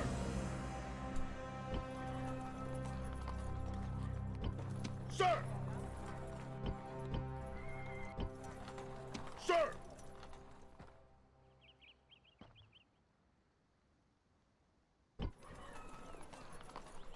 What does this place even have? They look like they have a pretty similar construction there, except this one doesn't have the port or the upgraded barracks.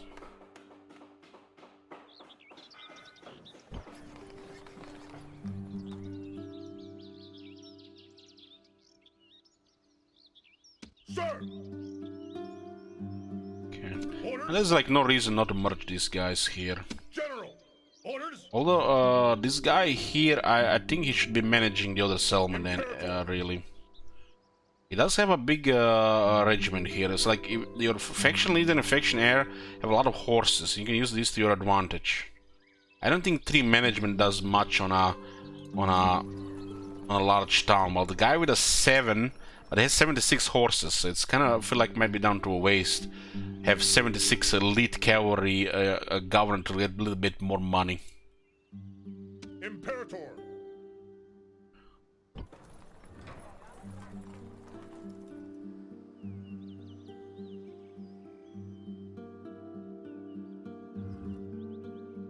Imperator!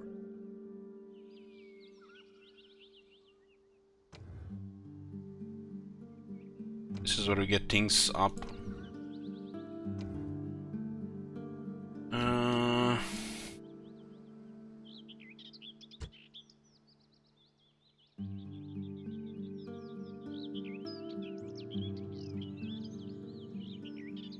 this one is the factionaire because he's the oldest, but in the grand scheme of things in management, this one is probably better for a factionaire. But we still haven't figured out the way to change the who's gonna be the factionaire instead.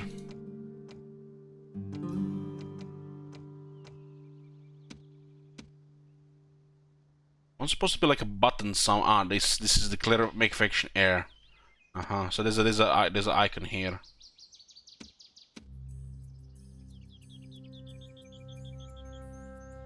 Factionaire will have better general's bodyguard.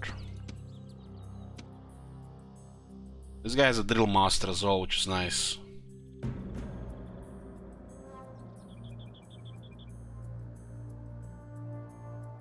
There's definitely things you can move around. General! Joining forces! Imperator!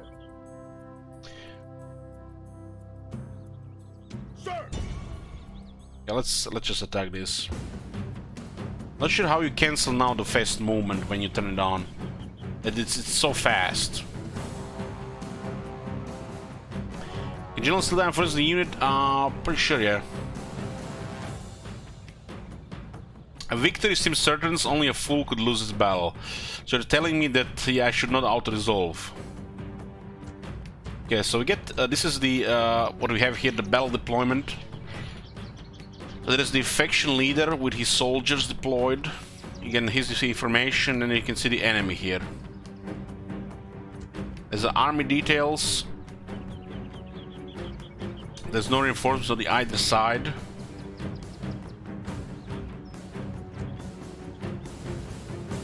can no longer open the extra stuff once you have here.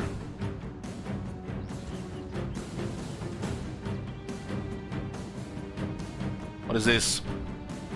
A launch night attack. I think night attack is based on the command.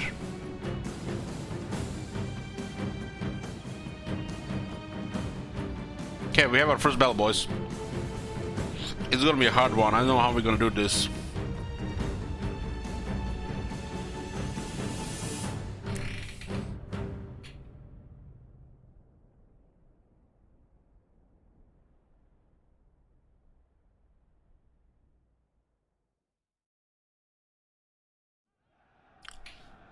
Those men yonder are not to be feared. Their blood can be spilled easily. We go now to our bloody business! I like the cheating's a little bit delayed there. Who am I fighting against? Rebels. They control us against them. Units, await my orders!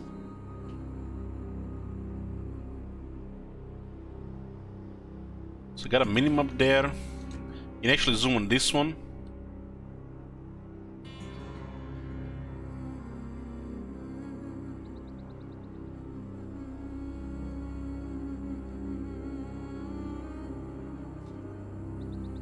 I like this music before the battle. It's like also like foreboding. I need to get some water, guys. Give me a minute.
Okay, we're here. So it's still, if you press shift, it's go faster. Is this SFO? No, this is radius.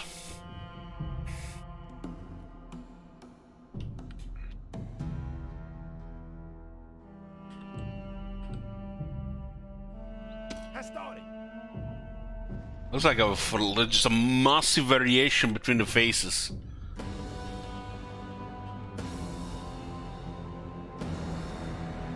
But not see any Asians here. This guy's got recruited in Italy. Okay. So what do we have here on the right side? So you can press space. Uh-huh.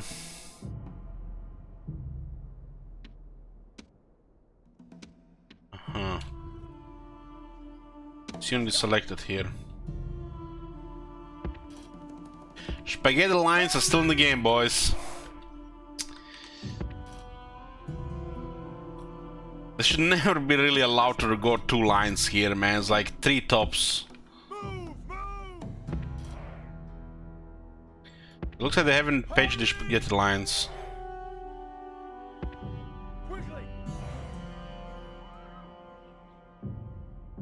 They don't look really tight like the it's supposed to be.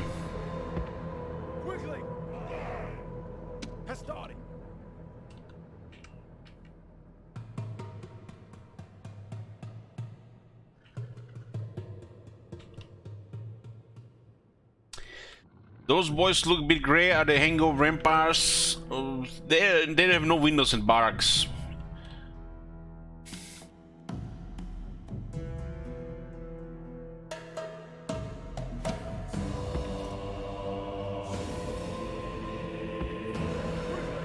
Yeah, that's definitely with some weird shit with the min and the max.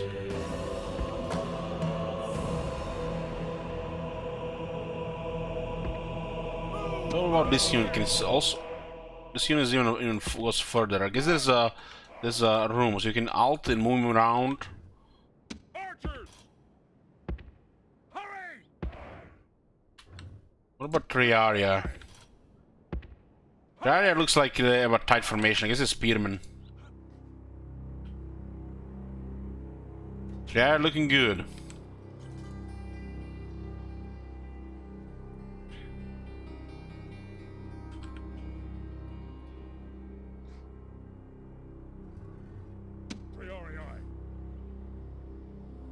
The zoom out seems like a bit it's looking good as well. This is like the overview of the battlefield. I guess you can deploy like this as well.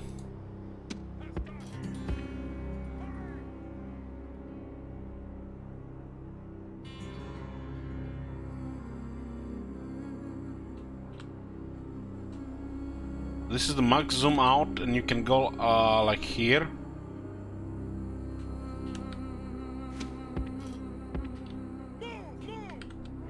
Kind of see them from the bird perspective here.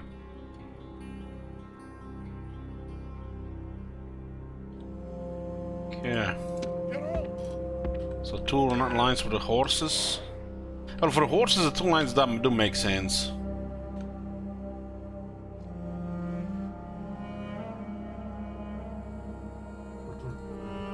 I can see the information in the bell as well.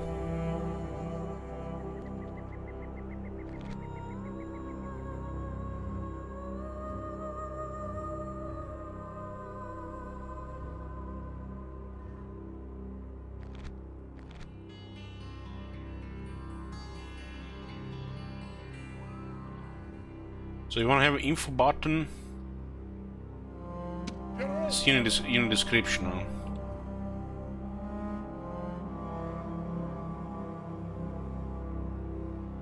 So they don't have kills here or anything. It's just this is just information. So they didn't put any kills or anything. This is like what, weapon upgrade, shield upgrade. Doesn't tell any kills anywhere, I think, in this one. So this one doesn't have much point to have open.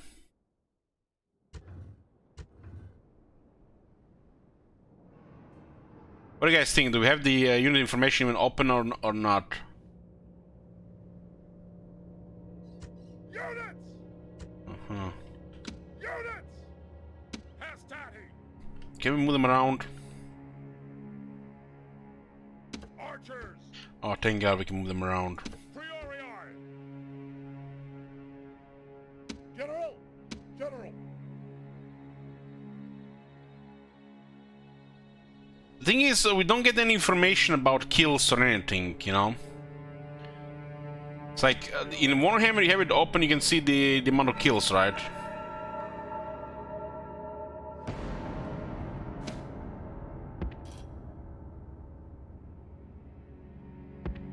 Hurry! Units! Units! Hurry! What do we have down here? This is unit description, toggle walk and run R. Archers! I guess flag is the retreat. Force melee, just start bell. Timer is here. Okay. There's a half speed.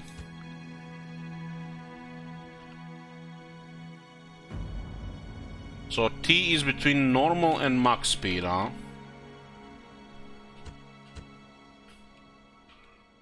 Okay, I can't resist. We're back here in 2005. Oh, look at it! Look at it, guys! I just issued an order during pause. Now I can unpause and it will make the order.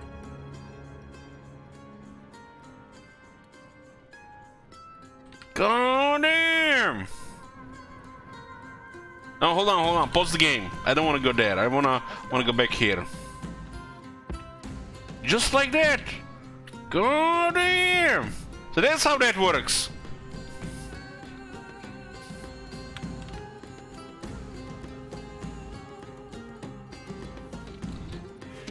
You can select everything and just drag them around, like, yeah. That's the same, huh? So select everything, pick them up with Alt, Control to rotate, right mouse button to cancel. It's the modern controls.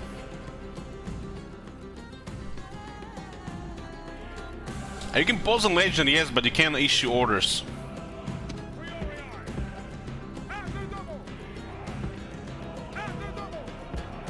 Holy shit, this shift queuing orders is still better in old game than in the new game.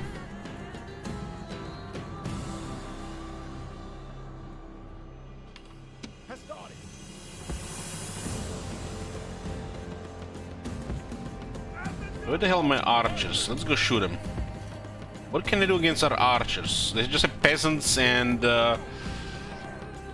barbed warband.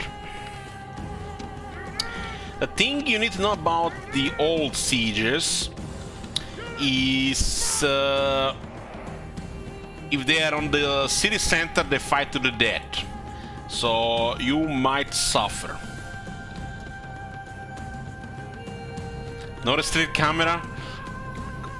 No restricted camera. Guys, I'm just, you know, a little bit happy that this ancient game don't have legendary. You know, because we can just, you know, experience the game a little bit differently here.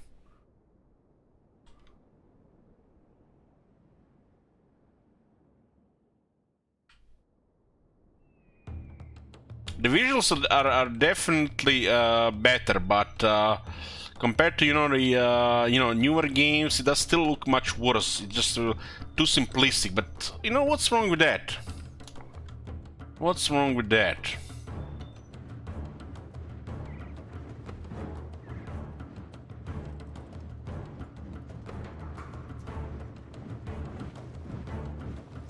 So Roman archers have 8 missile attack, and I think missile attack goes against the shield value.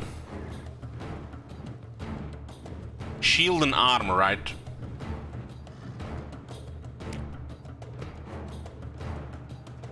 Is this an obstacle here? Okay.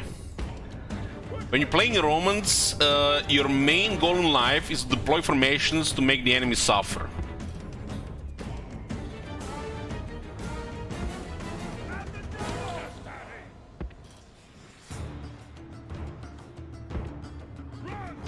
We have 2 range units. I'm not sure how it's gonna be. How they're gonna be responsive. Also, I think in all the Total War, especially Rome, the units are not super responsive. So don't wait last second to issue orders. General! Units! Hurry! Units! Hurry! Let's study!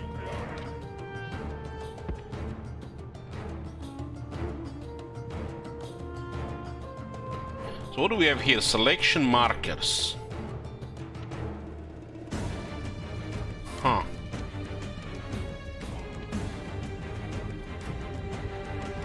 Not sure about that.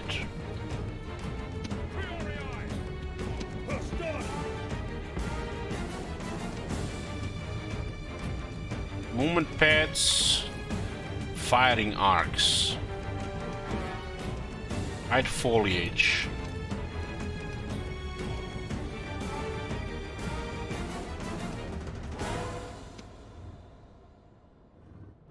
I guess this don't count like foliage. Aha, that's how it works. We get closer and everything just disappears.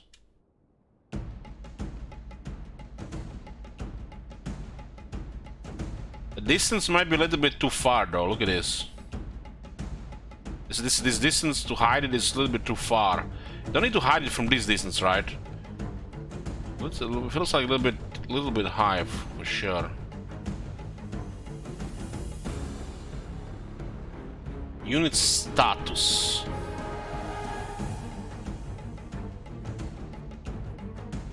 Man, this thing's a little bit too big if you ask me. Unit banners. The banners are nice because they also represent experience. You see guys, this is like the faction banner, right? Each one of these smaller ones represents a rank in the unit. So this unit here has rank 1. And you can see here the rank 1.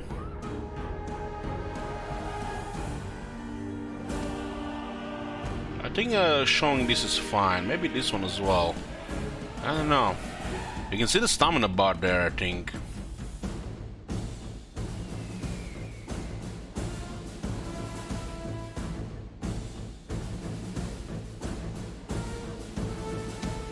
Is this supposed to be the stamina bar? Doesn't say the stamina here otherwise.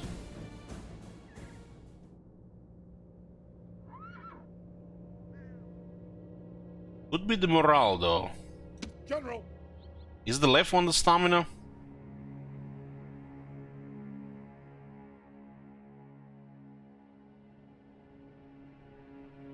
Priori! Hastati! The top is the stamina, the left could be the unit health. Priori! Red on the bow means they have no range attack. Hastati! Uh-huh.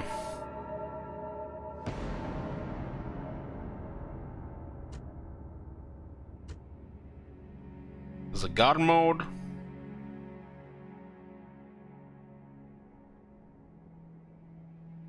Swap melee and missile. Formation. Loose.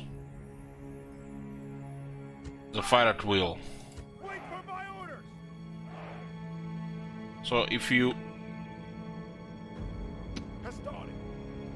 So that you don't have to shoot there as well, just have to if you can change it, okay. Archers! Run!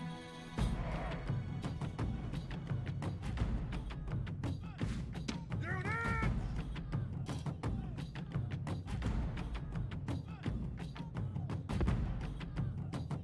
Units! Move out!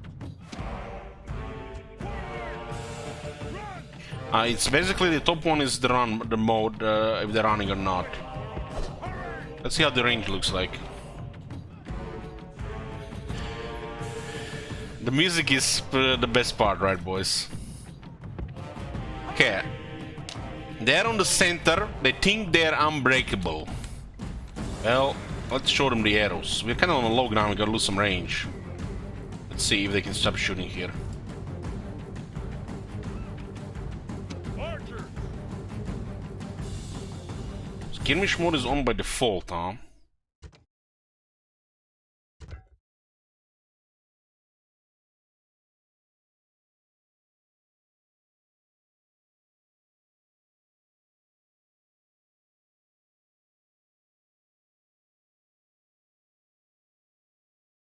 Can make this smaller, huh?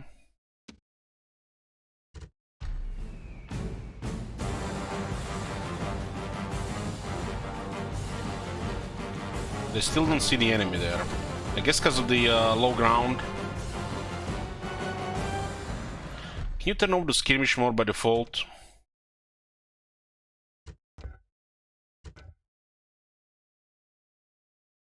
Looks like they have skirmish on by default. They're gonna start firing. Not yet. Oh, no firing.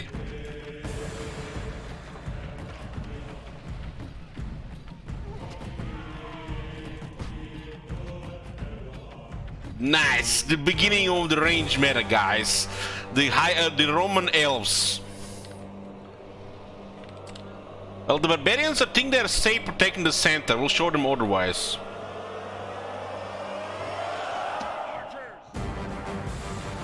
Remember, the game is not as responsive there, so we're gonna have to use it ourselves here. Where the hell is this one? Forgot about it now. What the fuck is this, man? So what is that? That is a war band, huh? Take us some time to reform. We killed 10 and 12. I feel like there's something off with the music. Just finish playing the same track and it starts again. The same track starts again. That wouldn't happen in the old one.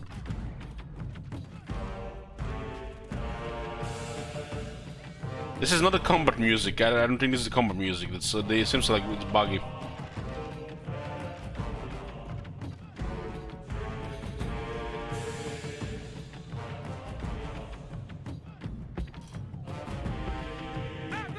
Those guys have armor, so we don't really wanna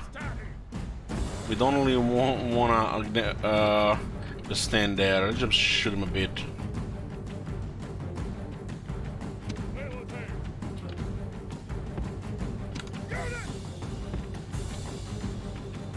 Yeah, you're definitely gonna have to get used to this responsiveness.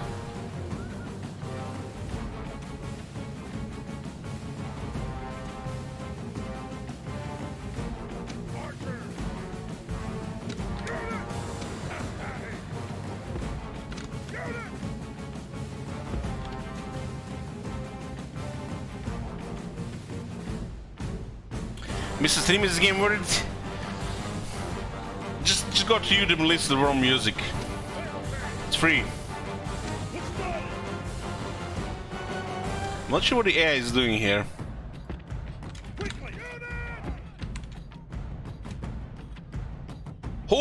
Did it? What?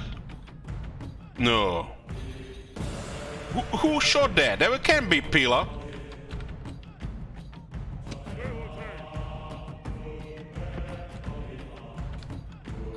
I'm not sure what the hell is going on here.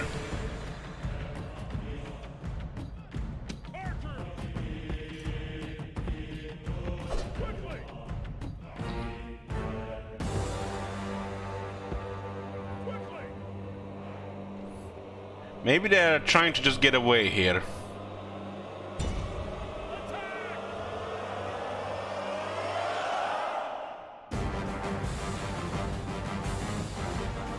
It's good that the warband is not there. Don't you just love arrows flying around?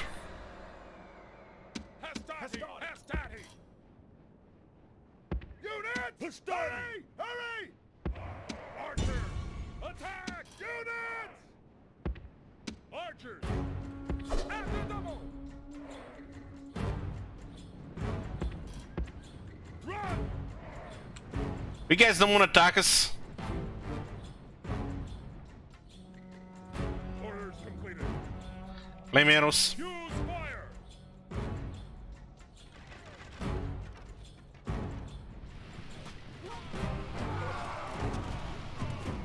Nice. Guess I don't know about you, but I love this. I'm just chilling with my boys here and shooting some barbarians. Just missing a cold one here. Hold on.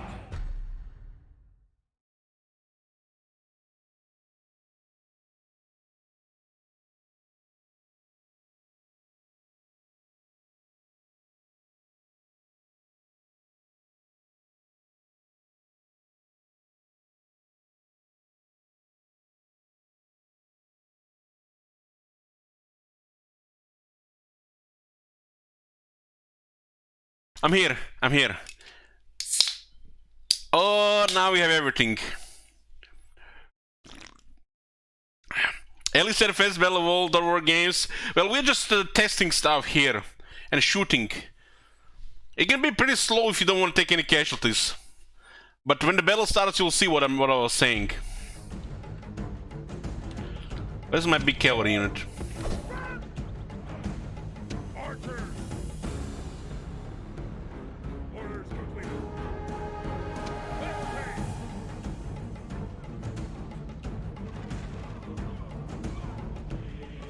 Archers!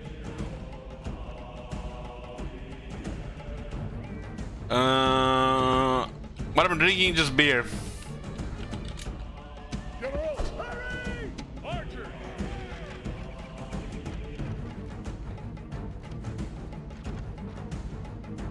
I guess this is if you have a formation. If you have a formation.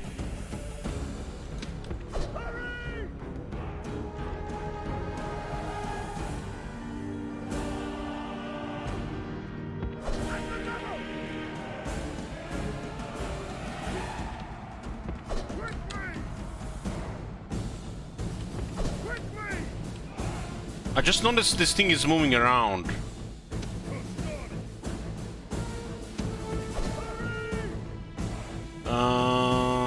Huh. So this is a thing we don't have there either. When you select a unit, it actually tells you how unit is, how much is valued. So this is currently balance of power, right? And if you can select a unit, it tells you how much balance of power it's worth. It's actually pretty cool.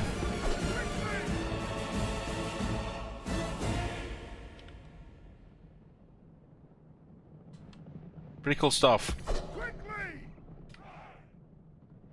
I'm not sure what these guys are doing.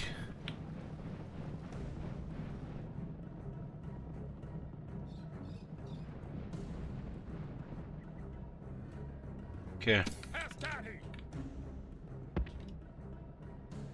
March!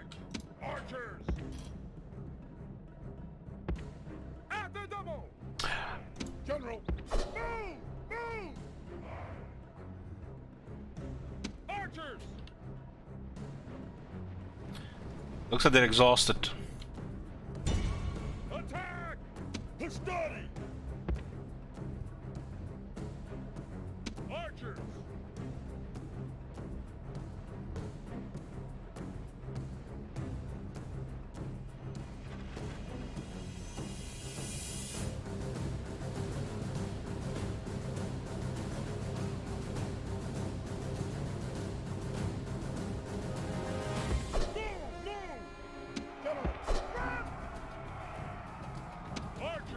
Extinguish flame! Astati! I mean, they've been moving okay here. Astati! Hurry! Astati! Astati! Astati! Destroy them! At the double! I really won't go after the general with that speed unit.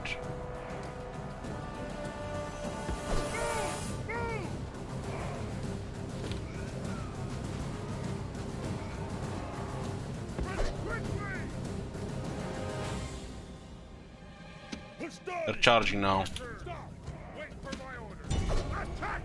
The enemy general flees! Press forward so the spirit of his army is broken too! Okay, got routed by shooters. 95. General!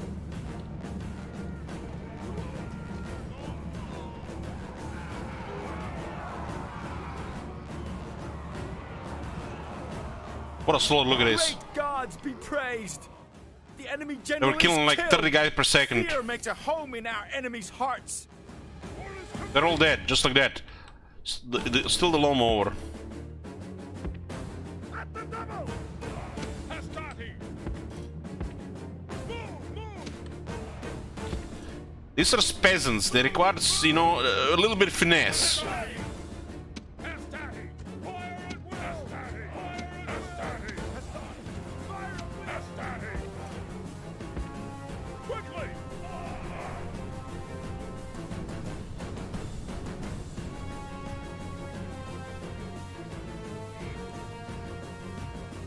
How the hell do you fit 228 men in such a small crowd?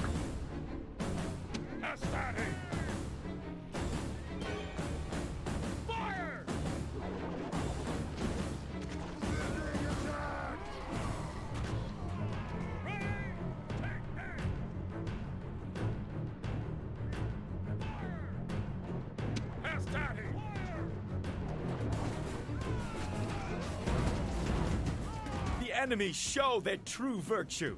They are not soldiers. They left the center. Only frightened rabbits running from our men. Rome demands victory from her generals. Clear victory, and boys. this day is clearly We did it. Our victory. There's still casualties healed option, huh? So at the end of the battles, you can see experience gain, casualties sustained, casualties inflicted, casualties healed, and then you see how many there are left.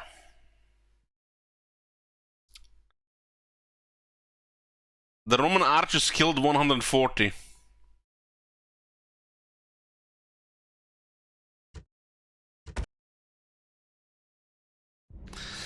Critical mass next campaign.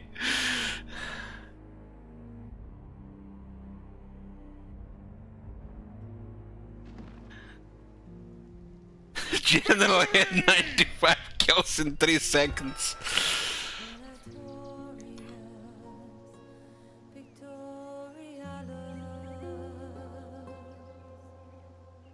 So what are these achievements? Hold on. I got 2 achievements, guys. Achieve a clear victory in a battle. And that's an achievement. What? Not even a tap on my back? Not even any reward? Achieve victory in your first campaign battle without auto-resolving. Huh. That was a tough one. So, settlement captures Segesta. The settlement has fallen to the might of your army. Victory is yours and the fate of the settlement lies in your hands. We can occupy and get 50 bucks. We can enslave, get 50 bucks. And 450 people dispersed among the settlements. Or we can exterminate, gain 350 bucks and kill 500 people. Well, it's a small settlement. I think enslave makes sense here. I mean, in the previous title, when you enslave, you create a slave resource. It lasts like 20 turns or something.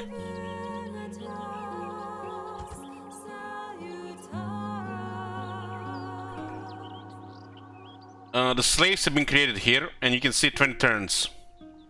Okay. And now, does this immediately affect these places? Let's see.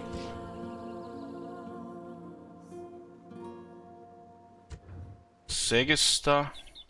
You can see we have a trade immediately with Segesta. Additional 54, because it's now another empire here. And it doesn't look like the slaves increase growth here, though. You do get the slave resource for money, though. We got some extra people, though. So Segesta does have slaves, which means it has better trade also for now. This is 2 iron, 1 marble. Slave pottery.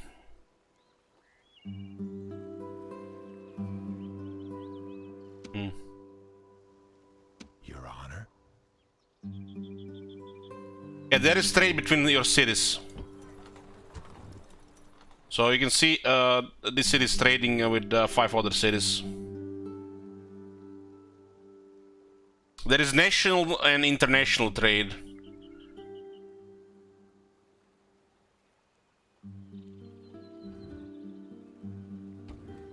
Senate mission successful. We got 5,000 bucks for this? Holy shit. That's how we start a campaign. 5k in the bank. That's actually a lot on turn 1, 5,000. That's a lot. Okay. There is this is nice. This is nice. You get like 2 okay cities at the start of the game, and the first settlement you capture is a shithole. But this is good. This is good because you get the feeling of building it up from ground up. From ground up. So you have nothing here, and to begin with, we need a governor's house. So we just got this shithole here. There's nobody there, so we gotta build a house.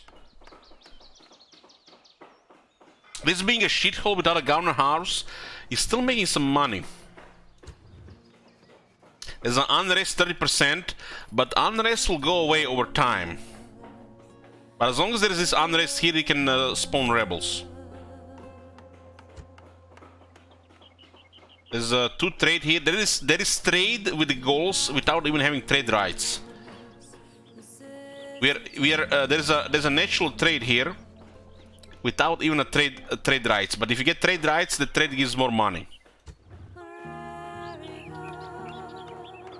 So slavery works in this settlement, but not in this one now.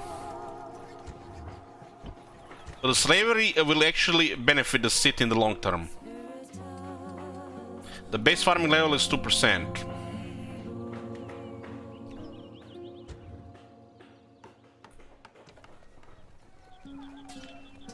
Orders, Imperator, General. We have 2 Hastati here, huh? So, what is the recruitment again? It's at 5. And we can recruit peasants, town watch, Hastati. This growth is 3%, so every time we recruit Hastati, we're actually losing population, huh?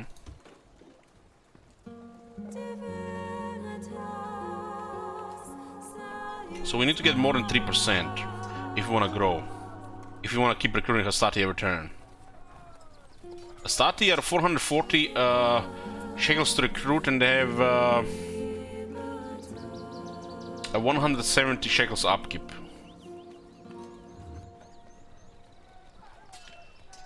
Yeah. In here, we can recruit peasants. There are 240 peasants, so we'll go would drop quite a bit. Another thing, you can queue recruitment, which means all the men get ready to recruitment here if you're not gonna get them for a couple of years, and it will automatically increase public order. But you're gonna basically break your funds doing that.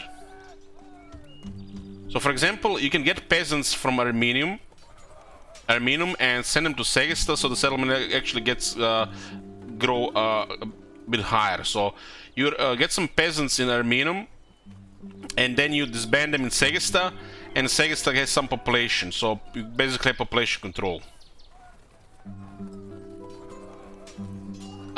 It's an interface thing, Viper. It's an interface thing. I'm fairly sure it will move around when we meet the limit. It's probably gonna be like arrow left and right. So right now we have 2 cities that have very good options, and our capital cannot really maintain recruitment every turn. And this is a good thing. We just have to find a way to increase population growth. The Shrine to Ceres gives us 5% happiness and 0.5 population growth. So on this population we would need like over 4% to maintain the Hastati recruit all the time. So Shrine to Ceres, which seems to be the best one for a city that wants to grow faster. Do we have any distance to capital here immediately? So this is not distance to capital. So it's gonna start with the next city, I think. So Ceres to grow a city. It's a cheap temple. Our governor also has cheaper construction cost. It's Freeman Clerk. It's more money. Very lively. 10% discount on construction costs. Thing is, I think if you don't have high tax, it might be better for the trades. So if you want to just keep recruiting, you can lower taxes, and you can still grow even on ultra. But if we do this, it will drop to 2.5. And this to 2%. But this place is worth taxing. More than the other one. And we can use people from the other one.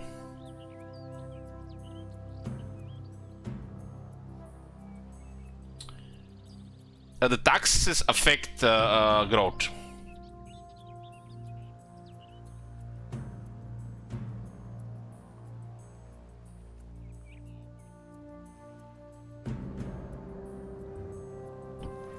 This guy is not good for a governor. And this guy is for fighting, really. Really not good for a governor here.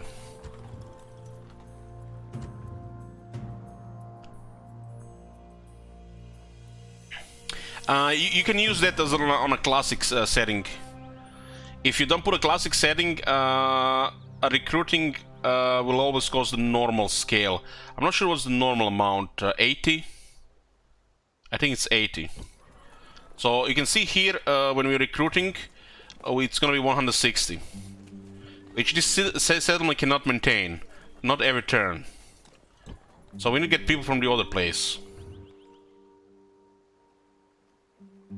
The garrison public order is affected by the size of the unit.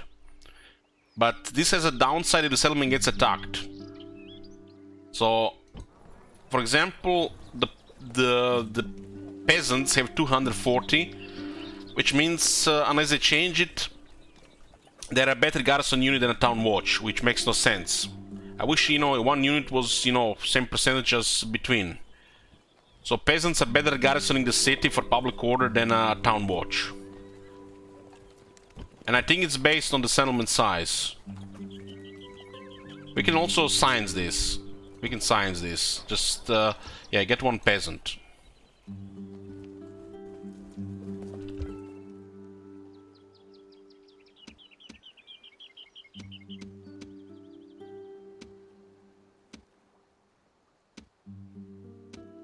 So you can see tax income and the settlement income separately. I think Aratium is worth to max tax because this guy has 7 management. Sir!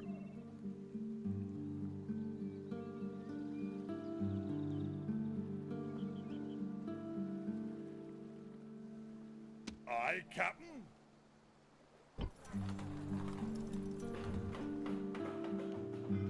Do we plan anything, something else? I think we don't even have to rush. Let's see what the Senate gives us next. Sir. Can I be of service? Like, the next targets are the goals up there. I think this settlement is actually, these are rebels here. At your service. Secrecy is assured.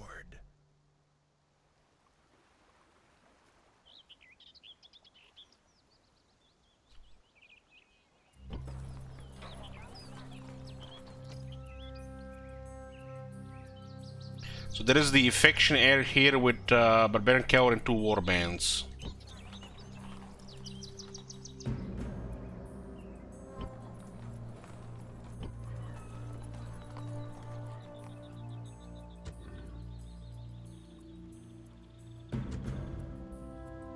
Sir!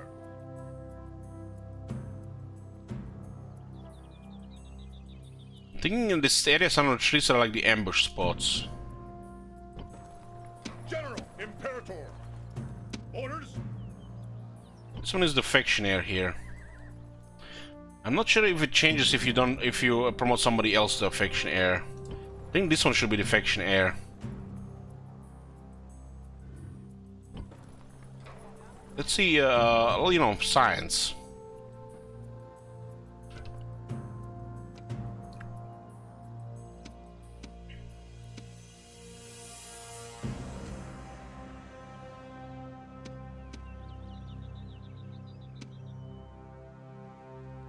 He loses 1 influence for being disinherited. That's fine. The influence does improve public order.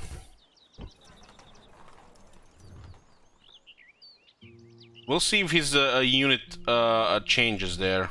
This guy is just excellent for management. And he doesn't have to be a factionaire to have that much big bodyguard. This guy is better for a factionaire. That is fine. Personal security will increase the size of the bodyguard.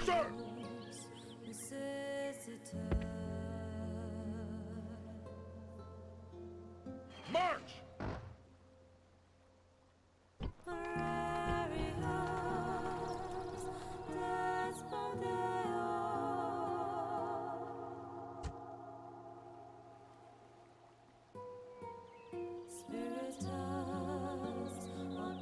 I think the rename appeared in level 2.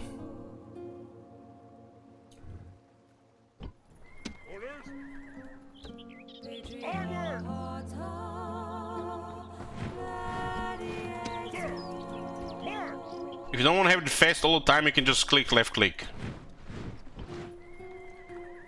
There are disillusionists here, so we need this one-ton watch here. You can just drop it right. And it's fine again. So we made Quintus Julius our factionaire, and our previous head general Lucius Julius will be a governor in the capital, because he has the potential to make a lot of money here.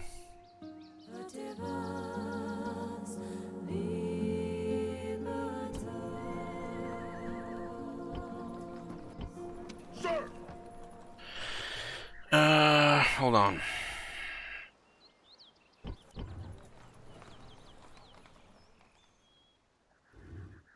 Can we turn off that the mouse moves the camera?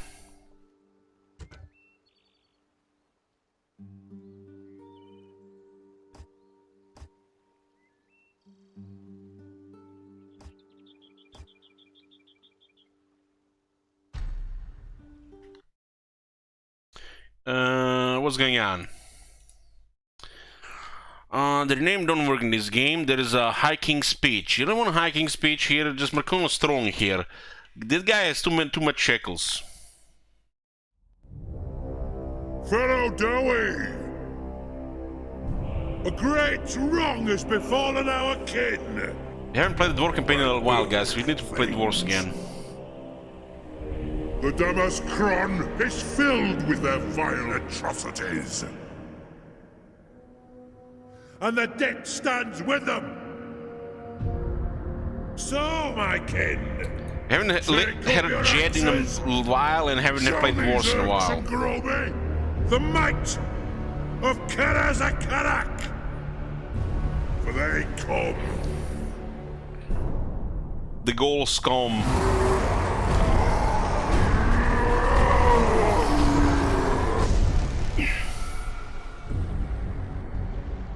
Ready access!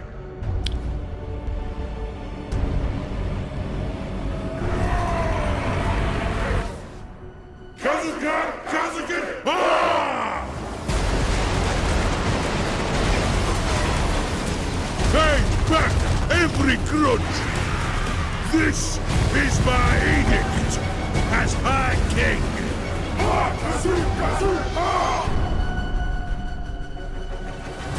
We will repulse these vile creatures with our dying breath and renew the Karazhan Core.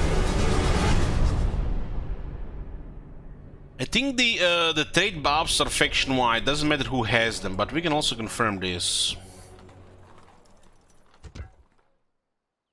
Let's see the trade first. 268 right now.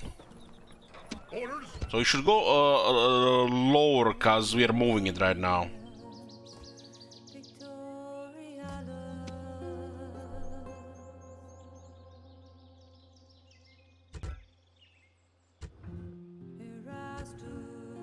It's in transition right now.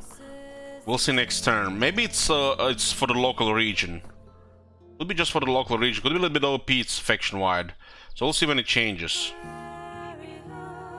This guy here, Vibius Julius, and you have a drill master. General, move out. We also have options here for construction. We can construct a watchtower, extend your line of sight over enemy territory. And forts provide temporary defense for armies on the move and can be used to defend strategic positions, but will disappear after one turn if left unoccupied. Okay. I wish there was an option to remove watchtowers too. Orders? This is the button for the mercenaries. I think to get a recruit mercenaries, you have to have a family member.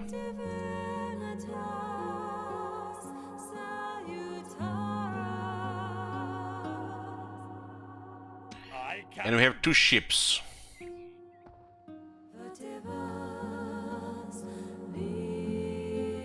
Aye, Captain. Aye, aye, Captain.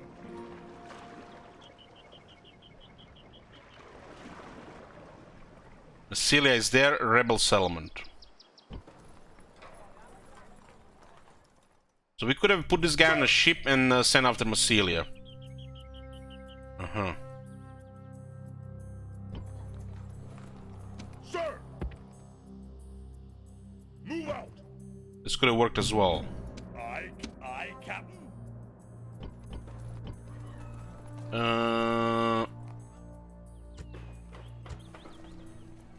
This would take different turns. Can you move them around? You can.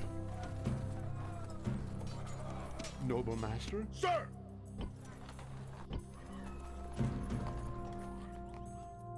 Sir!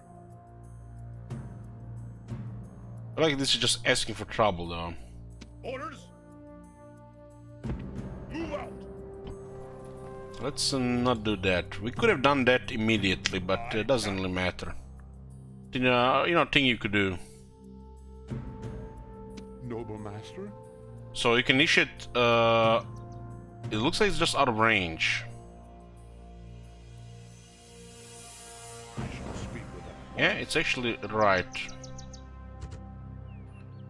Noble out of master? range.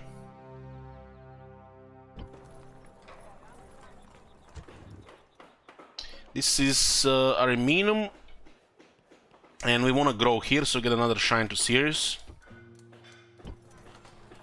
And this is all up as well.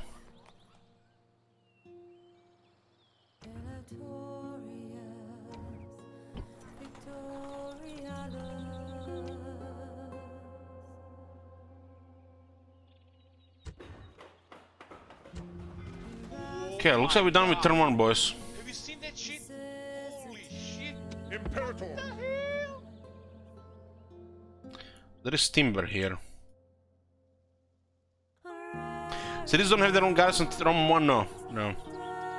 Hey, Ned. Aye, Captain. Imperator! I like placing the watchtowers around, but I don't like them ending up on top of the water.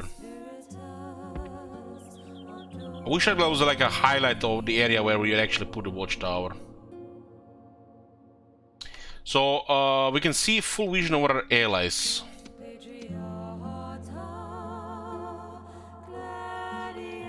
I guess the goals will be a target there. And this place cannot recruit anything. This is our faction leader. Okay, turn 1 done, boys. Did we miss something? We actually making profit next turn, over 700, because we are taxing this quite a bit. I think this is worth taxing.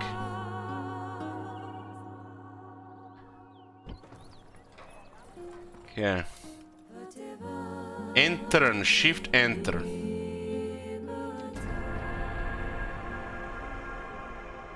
Greetings.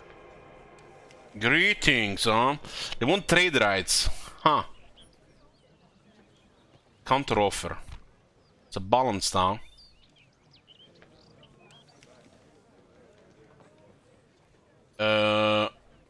End negotiations. Until next time. Look at these bastards, trade rights, moving military in my territories, toward my territories. So it's winter 2070 BC, still the same year, turn 2.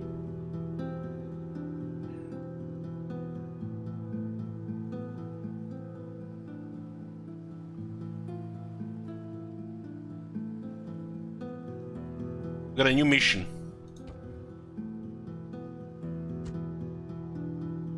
You'll be rewarded when you recruit Karalis from the Carthaginians. Huh. The Carthaginians are in a trouble in the beginning, and this could be a nice addition to our empire here. What do we have here? Recruitment report. Yep. Construction report. Yep. End of turn report. Yep.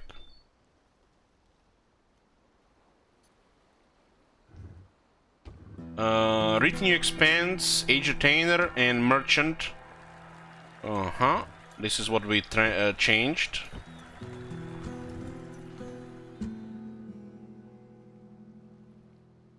And trade is now 295 here.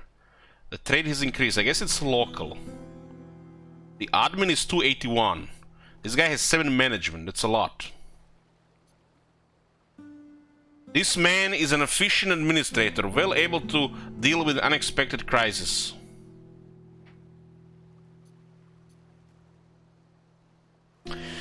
Why do you think the game has mixed reviews? The fuck if I know. I've been just playing here. I don't know. I've been checking the Steam.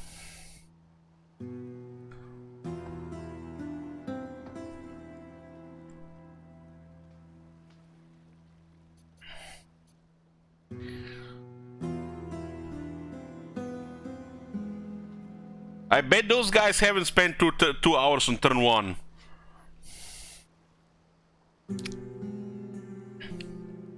But this is actually nearly 300 extra income there. What are they sending here? 2 warbands, skirmisher warband, Lugatorix. Imperator! Imperator! I think if I build a tower here, it's just on the edge. Fleet ready!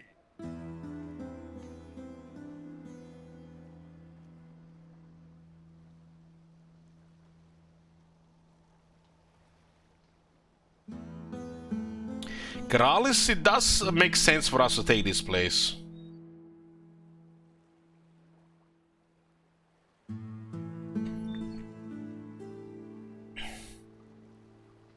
Does look like the goals are moving on us.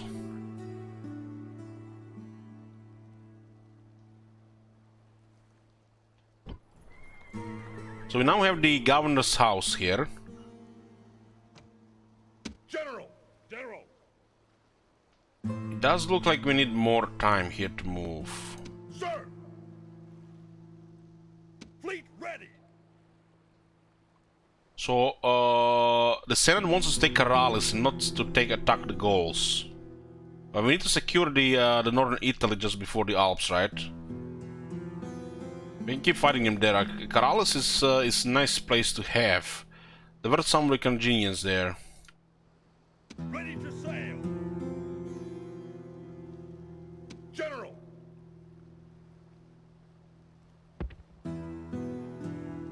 Fleet ready!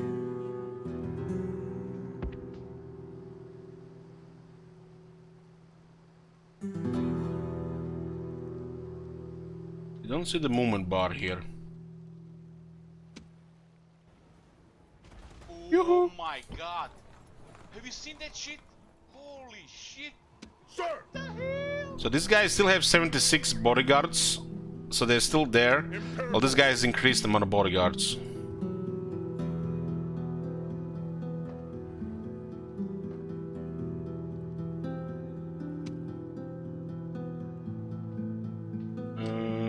Don't really care about diplomacy there.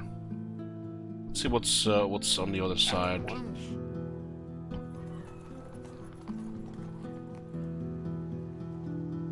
General! General!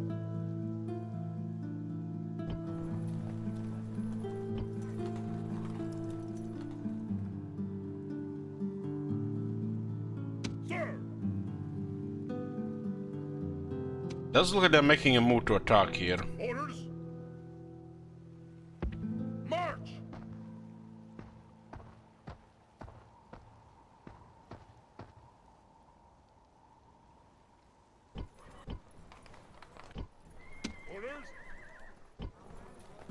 Imperator.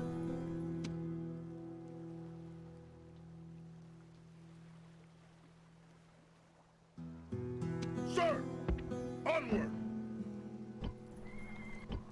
Imperator, march. So let's see this. This is for science, right? 140. Imperator, sir. March. 115. March. 85. Sir, march. So yeah, it's a number of men that's the factor. Sir. Sir. 4051. Orders.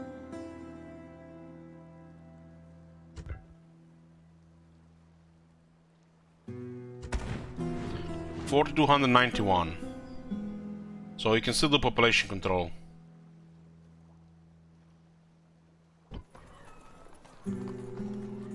And the units have Imperator. not in the right order. Orders. Imperator.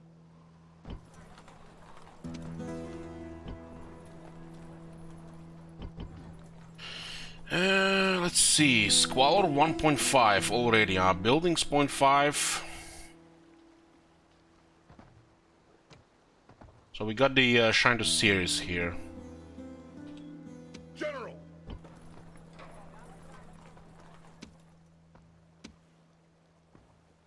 So we want to take Mediolanum, Patavium, and Caralis.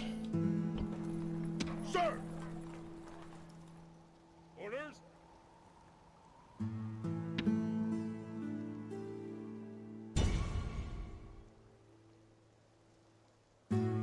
Onward.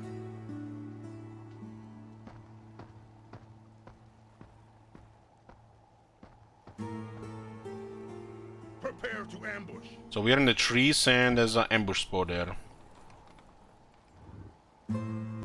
Garrison is 80%. That's the maximum the garrison can be, 80%. There's arrest 40% here. Sir.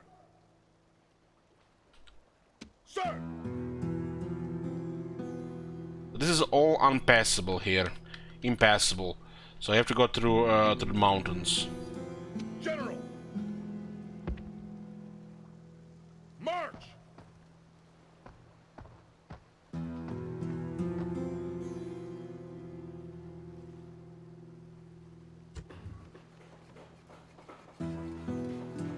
Build tower. Oh nice, it's not in the water. Sir. Those ones in the water trigger me. Will give us nice vision here. Fleet ready. Aye aye, Captain.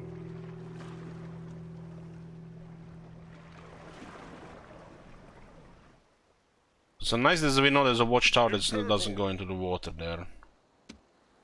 General. Move out.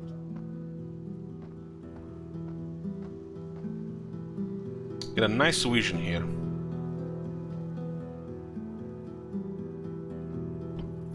We're not gonna be rushing anything, we're just gonna be nice and chill game here. See everything.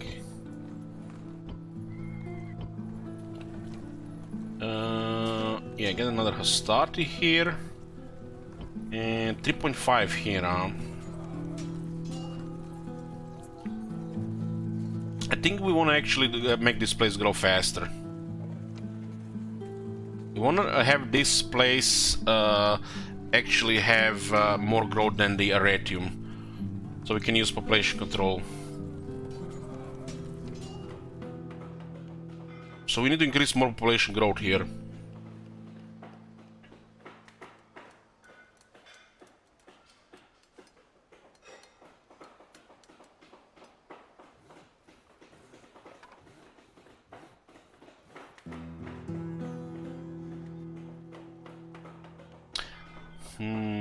We could also get merchants, right? So we can see those as well.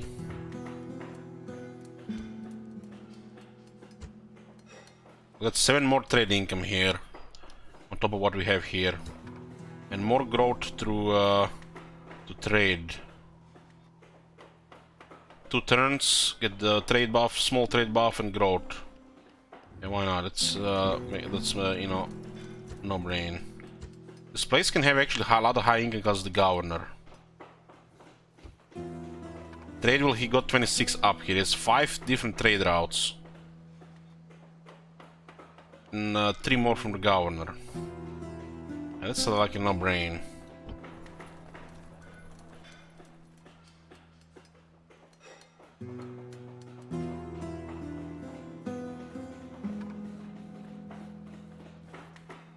Oh, let's just get more population here.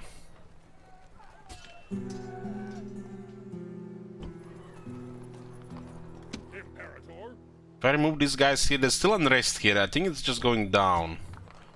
Unrest is minus 40%. Because it was captured. So this has time to some time has to go for this to go away.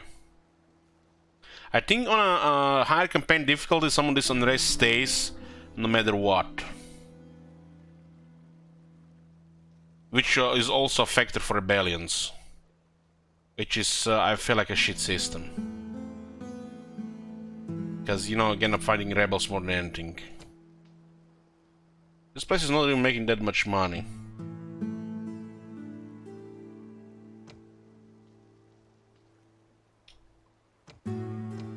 So what would this be? 3%? Yeah, this growth is nothing. We have to send some more people here.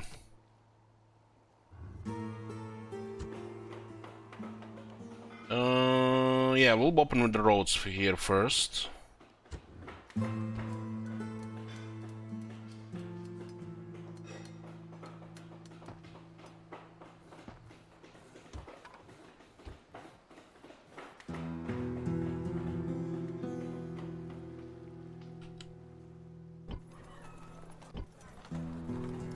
What was those lines that sometimes appear?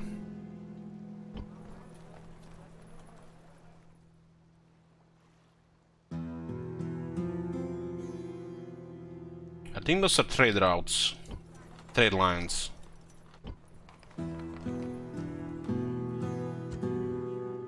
Tavim retim rom tarentum.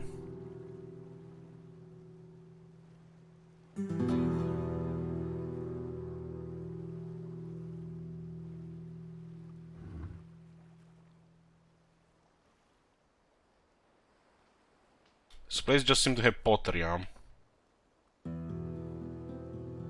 Let's rate him as marble and iron.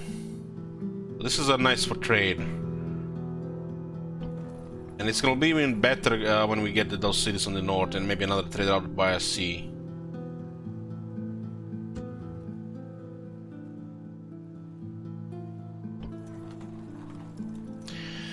So we got what here? Governor's Palace enables the training of peasants. Well, yeah, we don't have people here really.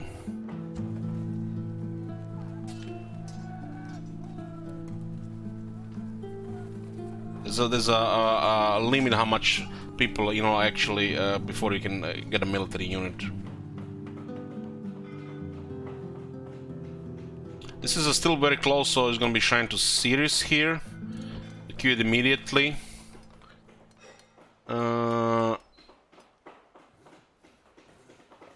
Three tenants were stable, so I'm gonna hit other stuff here. I guess we can get stables here. It's fine. And base trade income bonus 100%.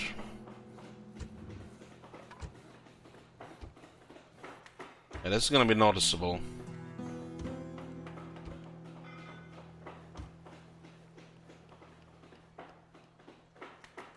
But if you're gonna keep start recruiting and get a growth, we also need population growth. We're gonna go with the temple, so we get a little bit more population from the get-go. Because we're playing with a classic modifier for the recruitment, which means 160 Hastati will take 160 people from the city instead of 80 all the time.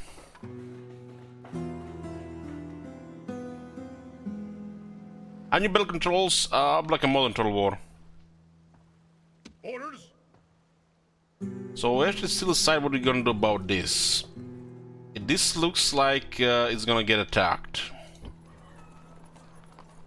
But we just retreat and then counterattack. Because this is nothing to score. This is nothing to really dismiss. This can be nasty with extra cavalry unit. Imperator.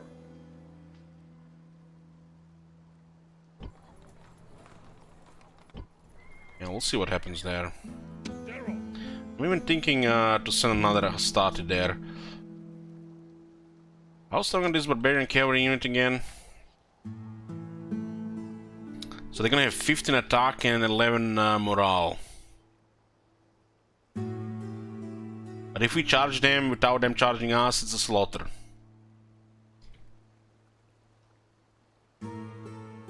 There's a bonus in snow.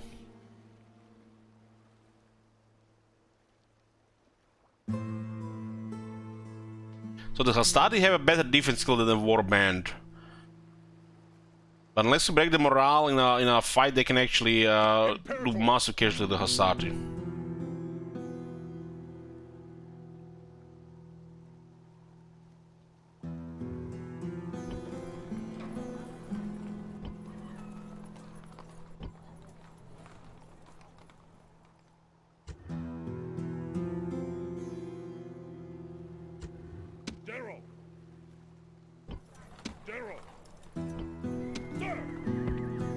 This place is happy even without a garrison.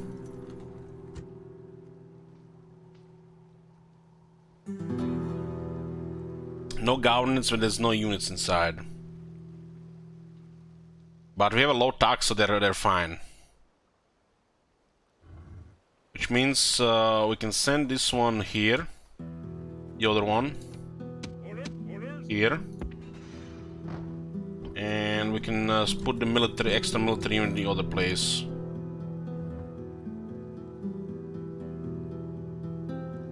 Sir, onward. There's a enemy agent in this city.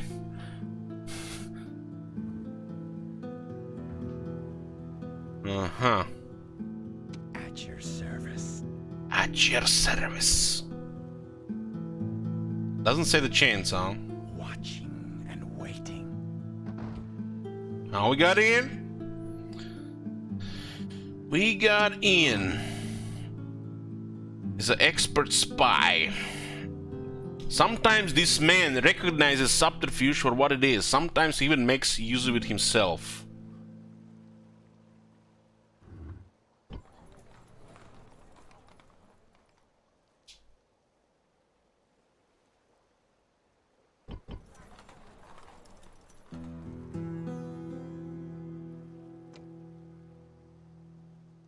So they have a Warlord's Hall, Wooden Palace, and a Master Field.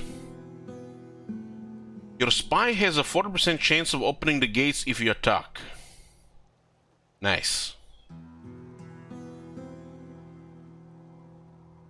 Okay, spying mission success. And look at the shocker, we're done with the turn. It's all downhill from now. Click, click, click, click, click, click, click, click, click.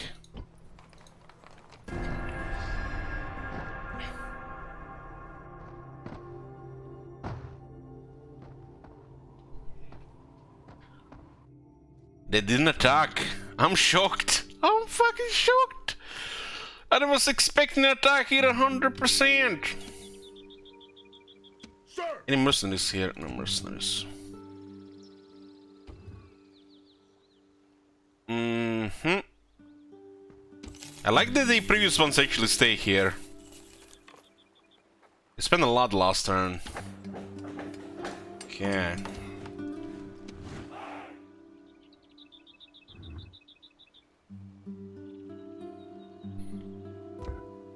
Was it here?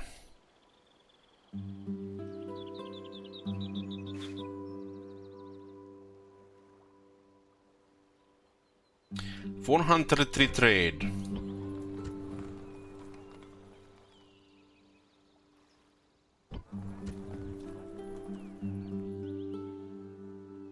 This place has pretty much only one trade route here, huh?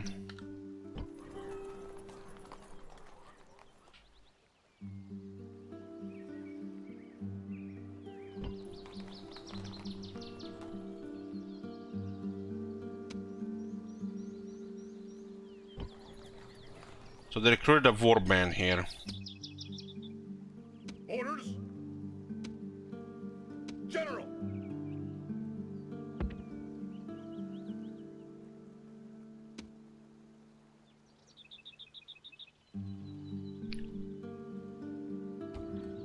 Diplomatic information, Carthage, people of Senate and House of Scipii declare war on the Greek states.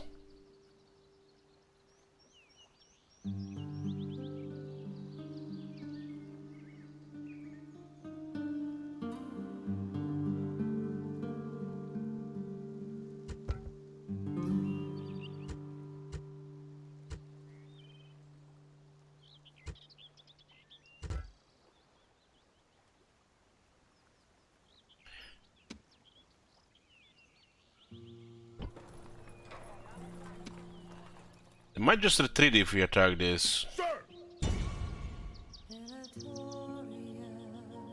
Engage the enemy! Okay, we declared war. They're at war with ghosts now. They fight! They fight! They have reinforcements. Might be a good use for a Triaria here. Who we're gonna be so careful with, they're not gonna see any action until they become, you know, irrelevant.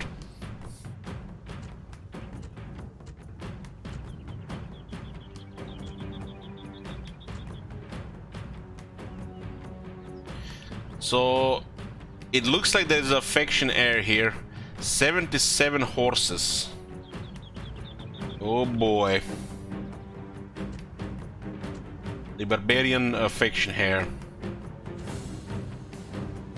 So dealing with 3 warbands, a barbarian warlord and a barbarian cavalry. Our first battle against the Gauls. Victory is a distinct possibility, huh? Time for a night battle.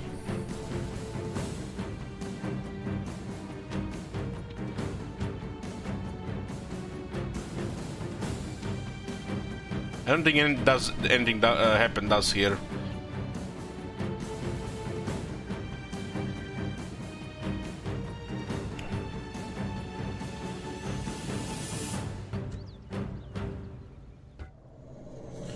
This was our second battle.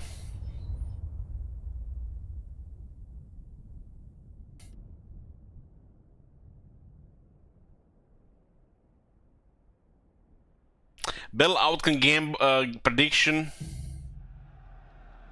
There have been many portents, both good and bad. With such confusion in the heavens, it is up to us to forge our own destiny. The Gauls fool themselves and think they are our equals or better. I think they had the stench of death about They stink. They have been brought to the battlefield by mewling infants instead of leaders. These people have never fought us before. Let us shock them so much that they never wish to fight us again.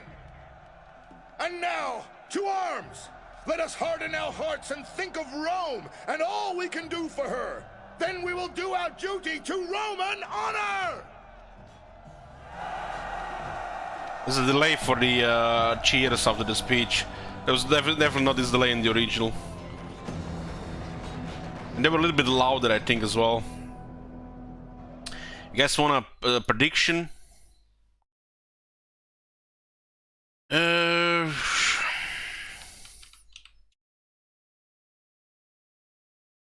Who wins the battle? Okay, let's go like that. Romans, Gauls.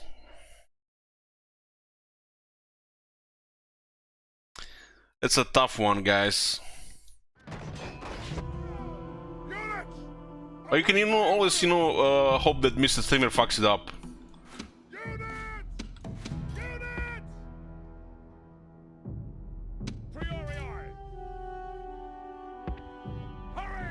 They have a warlord, either range or spears on the warlord, or risk our own leader.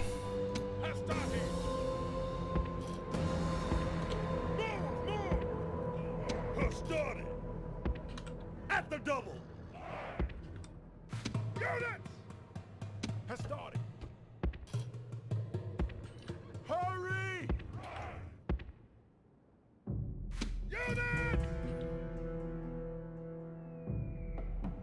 I started.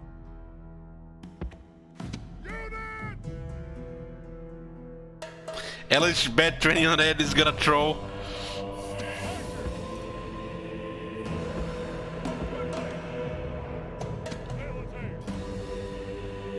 With a nice formation for nice march music. We have a lot of General's Bodyguard. 97, but we don't want to risk our faction leader, right?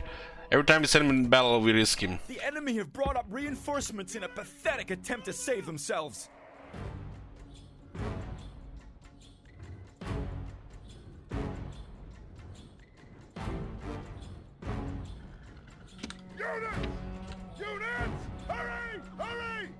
There's a barbarian cavalry there. Where the hell did they reinforce from behind? Archers! Units!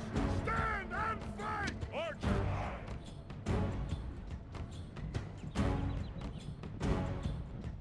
Guard this area. Guard this area. Stood! Archers! We're just gonna shoot shields there, shoot the horses.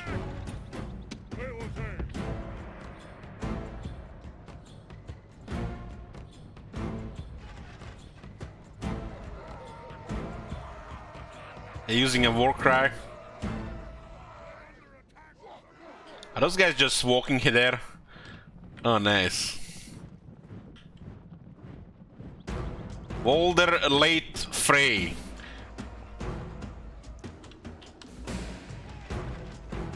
How much arrows do we have again on this unit? 4,800. That's what means 30 armor. Man, they have a lot of armor, Roman archers.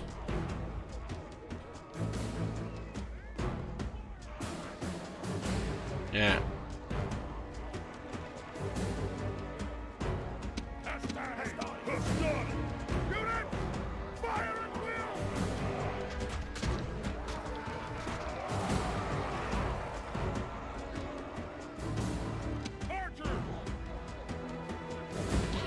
Good AI? What are you talking about? Uranus is like peak AI, revolution technology back in 2004.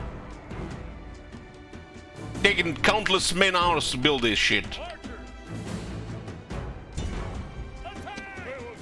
Man, Velitas are out of ammo already? What the fuck? Why even use this unit?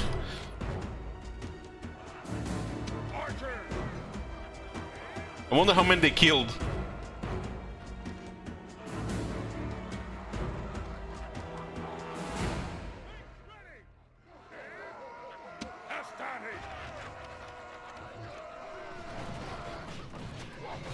I swear one of those horses fell down without even getting hit.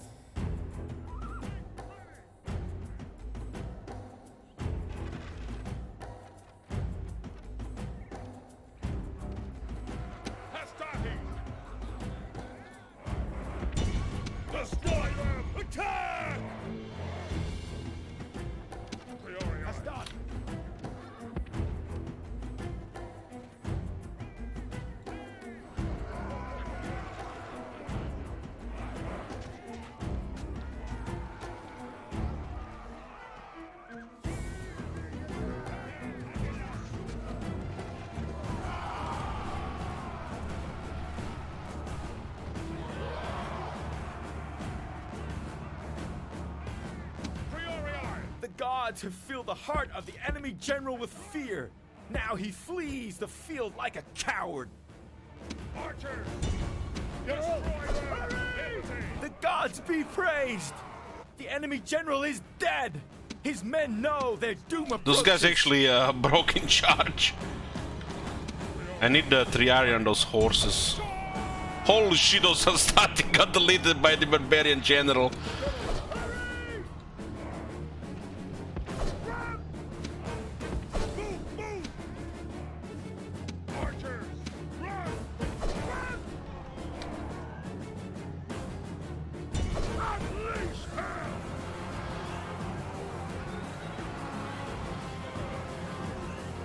gods be praised! The enemy's hearts are full of fear, and now they flee. The gods have filled the heart of the enemy general with fear. Triaria taking also Now heavy he damage from the flees general. the field like a coward. General, attack! Move! Move! Hurry! Destroy them! Kill that guy.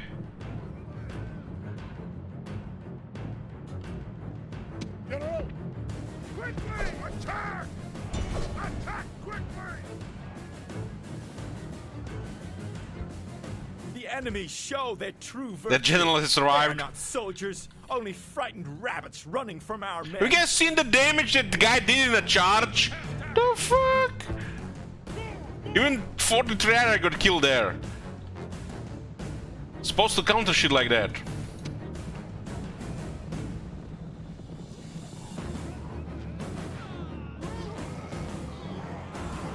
Could have been some friendly fire there as well. You always want to chase here. You always want to chase. The enemy general has survived, huh? Shame we didn't kill the general. Let's see. I hope that some of the Hastati come back. Rome demands victory from her generals, and this day is clearly our victory. Our infantry was doing good against their warbands until the general started attacking.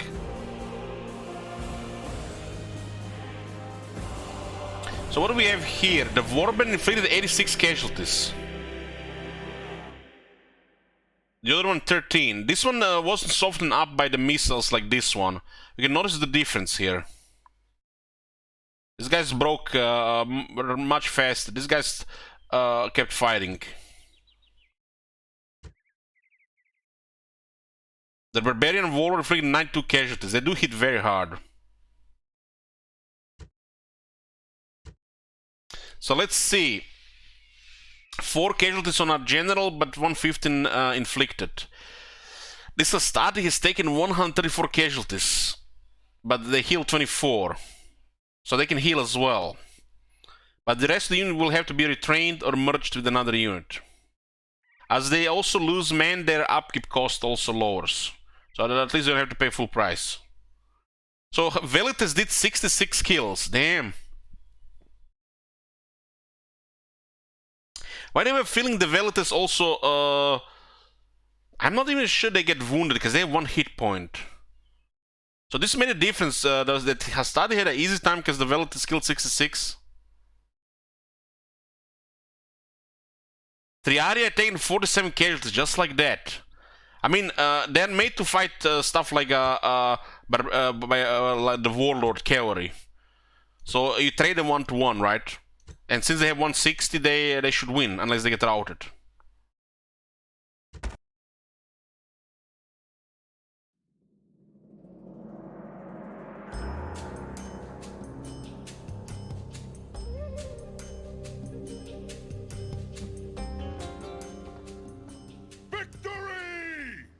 Have you guys seen what the Warband did? The other one? They actually started fleeing. They retreated. This is something the AI doesn't do in Warhammer. These bastards have abandoned their general and they fled the field. You guys seen that? What the hell? Now we might not get the settlement this turn. We nearly killed this guy, but this guy just escaped. We could have been a little bit faster on this guy. It was probably a possibility to do it there. Okay, what was that? Prediction? 99% Romans. Okay.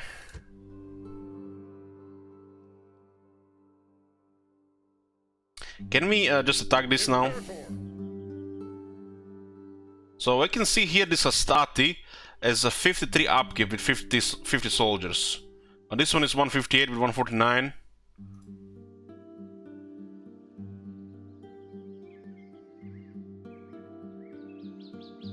Are there any mercenaries in this area? No mercenaries. General, engage the enemy. 40%, 40%! Gimme! Begin the siege. Yes! Good guy! Good guy! The spies open the gates!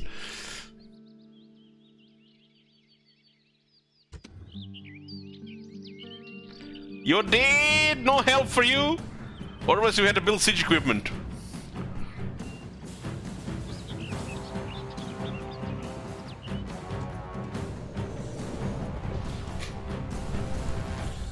These two cities in the north are big prizes because they have some resources and will connect with the rest of the trade. But the Alps like go in every direction. There's a way to secure this area with forts. It's probably the best way to do it. Battle against the Gauls. Warriors both worthy and brave in equal measure. We go now to our bloody business!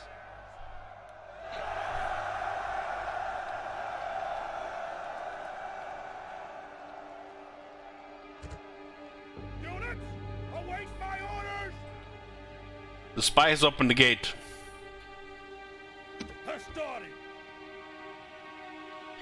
The archers can do a lot in this fight. The starting in of archer is just crazy value.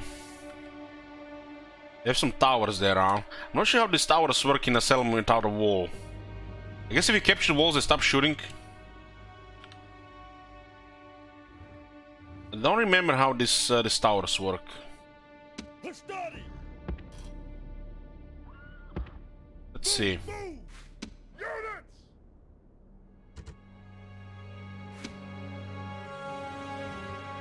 Are they gonna automatically shoot? What's the range and all?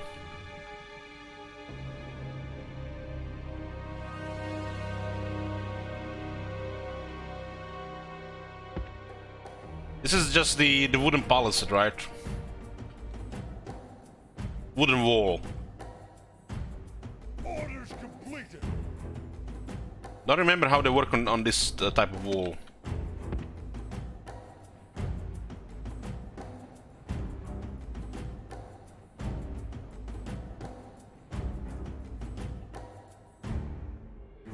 Waiting for orders.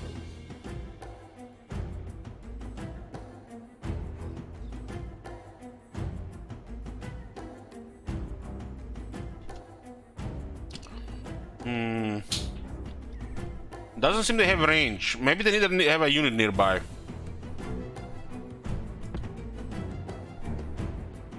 We just want to see the distance here. Hasari has a good shield.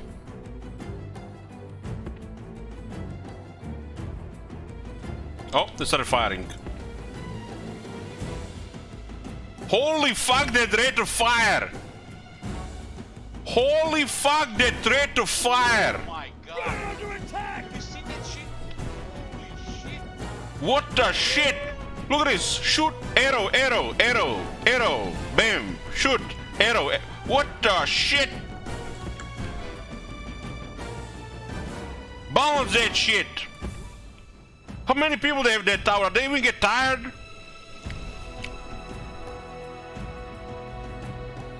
Orders completed. What the fuck?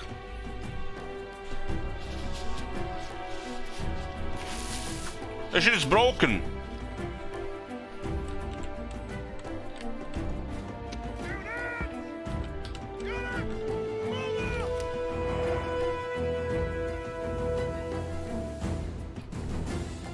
Hastati have some of the best shields in the game, and look at this. Dead, dead, dead, dead, dead, dead. The rate of fire is nuts.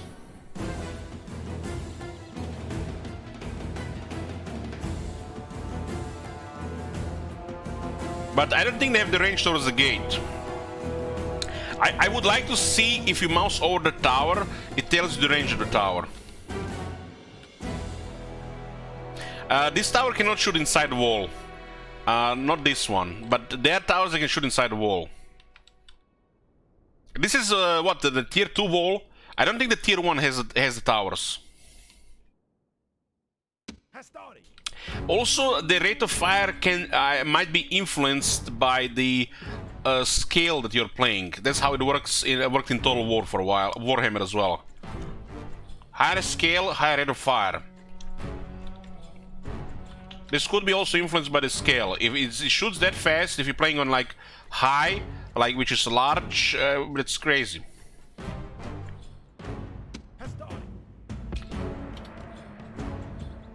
So what is this range? Let's just compare, just you know, for the science. We can retrain these archers. Usually the units that are down by the missiles, if I'm not mistaken, have a higher chance to recover at the end than the ones that are hit in melee.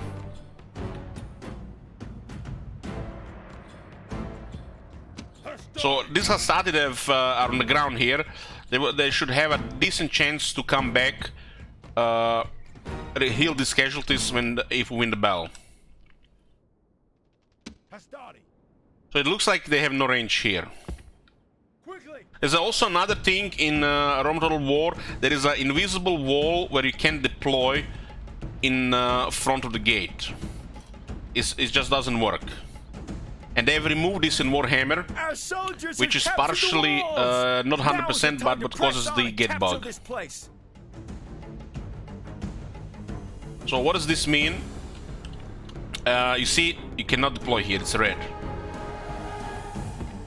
So there's an area here and an area here that cannot be that does not fit the unit unless you give an attack order. So they can still meet from the sides. So you can see we can move here. It's red, it's green, and it's red. You see, you cannot deploy on top of the gate.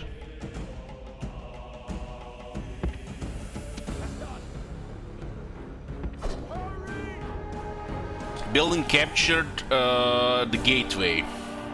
I'm not sure you can actually capture these towers though.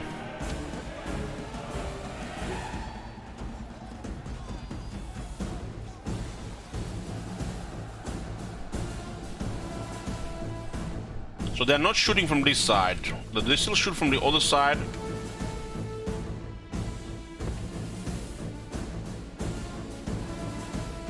Yep.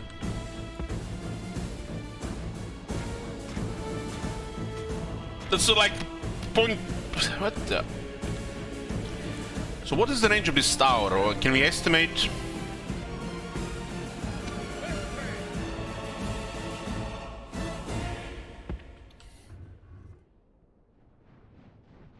Yeah, you can set on fire, I think. Archers. You can set on fire. Use fire. But you can't shoot it specifically. Extinguish fire. What is this range here? 65. So it looks like about 100 range on the tower. Because this is 120. So it looks like the wooden tower has 100 range.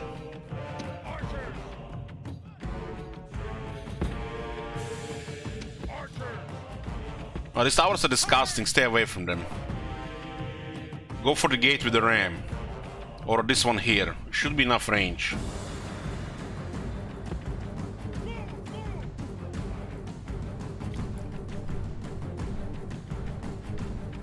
So by capturing the gate, we don't really do anything to the tower, so the tower is still controlled.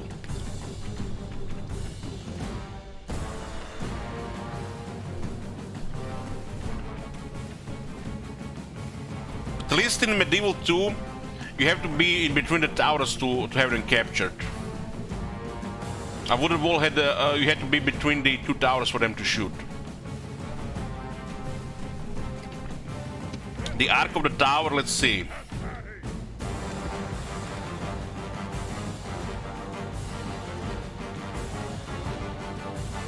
It has 100 range. You should start firing here.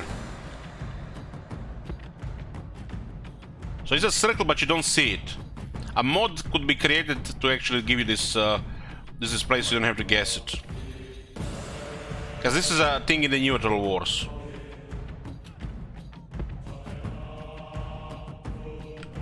They might not see us here.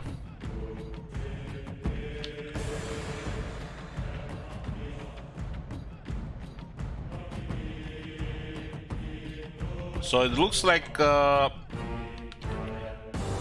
pretty narrow.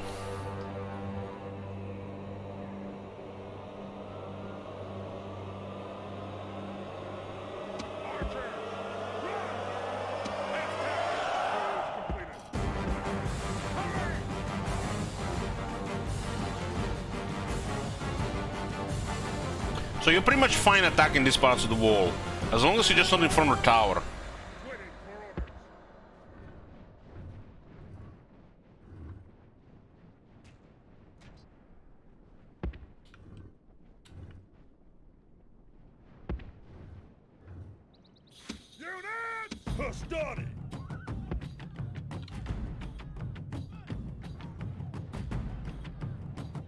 So it looks like about 100 range.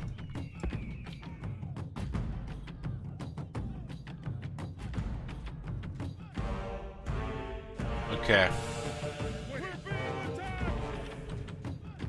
So it's not very wide. But shit, man, that shit is nasty.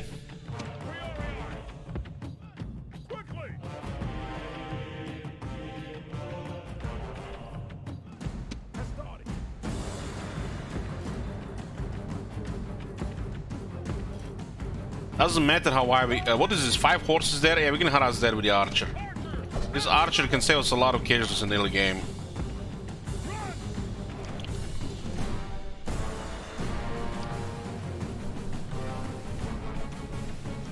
The rate of fire on the towers is just insane.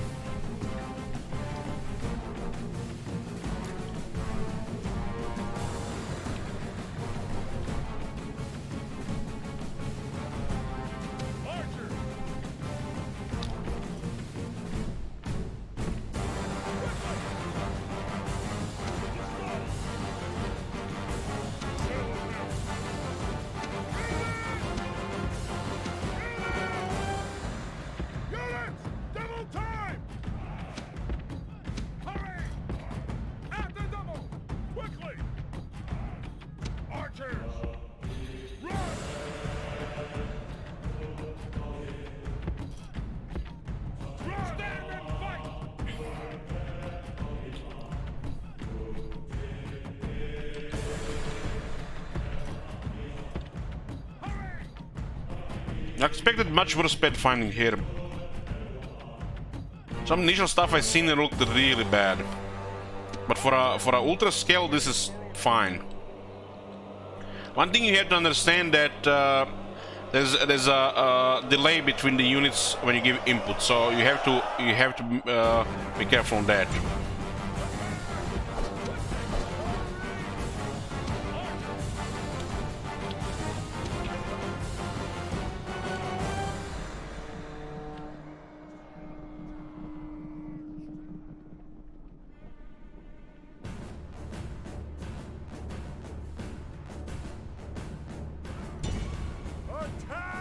Oh, they haven't gotten any archer there at least. There's only 5 horses here. They're surrounded.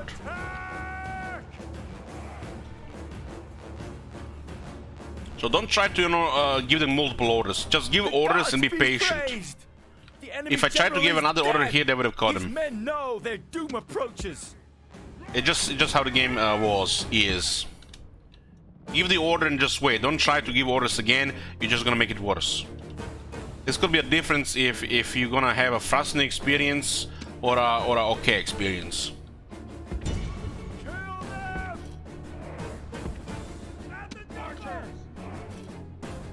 This could also influence how it messes up the pet finding as well.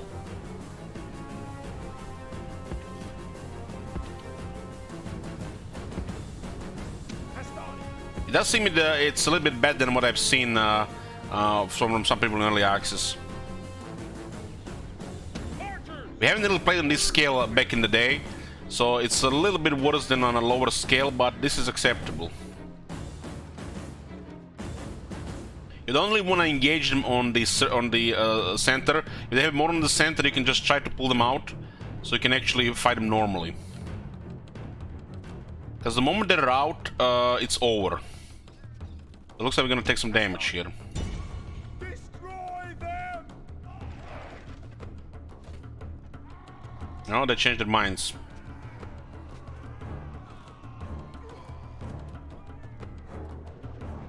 You can see that delay in the order.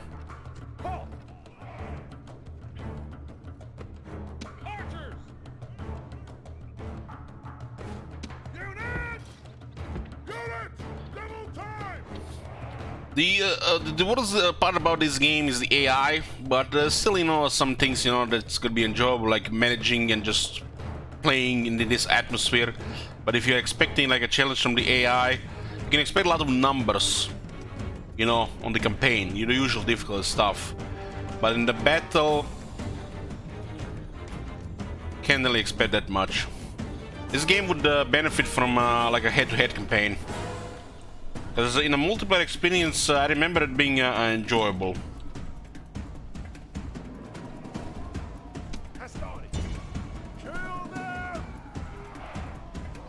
I should out here because it turned.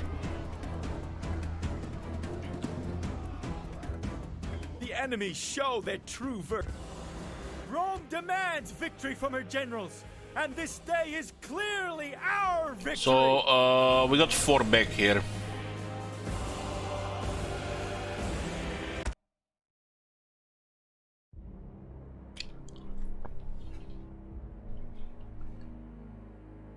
Well, we can hope that the mods improve some things regarding battles, but there might be some time before we get any. Victory! Rome has conquered! It's actually really hard to get experience, Morn. And as as you train them, they lose experience as well. Your best bet is getting them already in a high rank.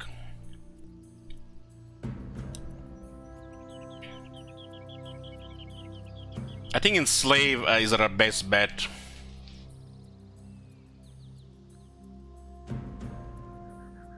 Retraining, because you get new troops added to the unit.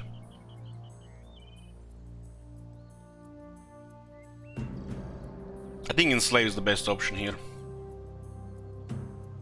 And we got more slaves. Should be somewhere here.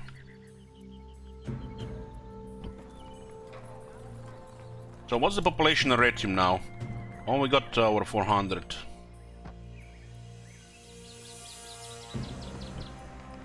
Mediolanum has been added to the to our empire, I guess.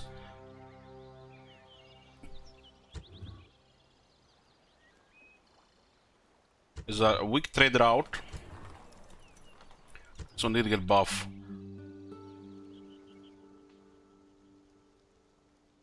This place has no... Ah, there it is, slaves. There it is.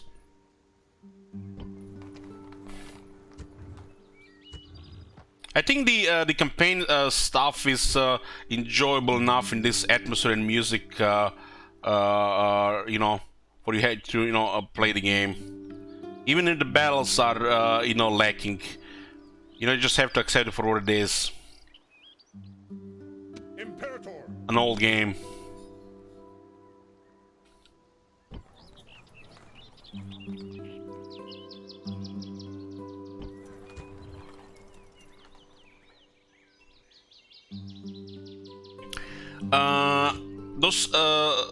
Those resources affect the trade values.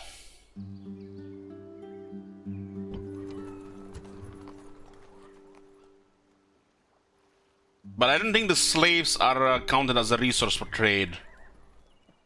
It used to be in Rome Total War, but it looks like they removed it here. Maybe it's a little bit touchy, But you see how these icons here? I'm pretty sure the slaves were trade resource as well. But it's not here.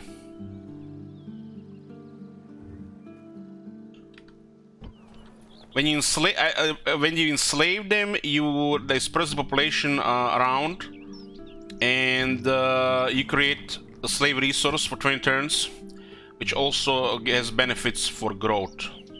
It's a catalyst for growth population growth. There's a 30% unrest here, 50% culture penalty.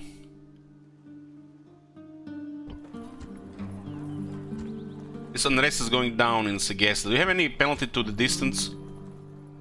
Not yet. So this is actually still a good distance. Still a good distance.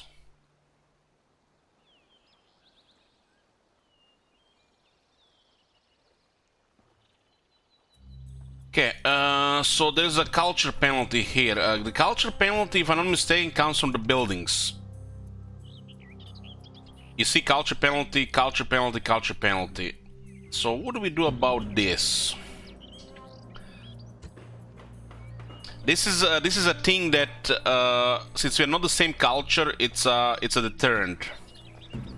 It's a detriment to the settlement. What I mean. This place has 1253 population, large town. So this was actually a decent place for people to live until we had captured it. Now it's gonna be even better place to live.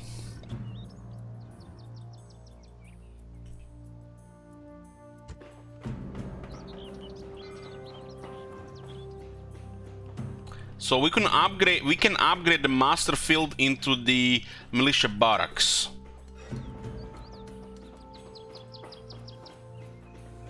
I don't think there is any way to change the warlord's hold, so we have to take the cultural penalty until this place can be upgraded.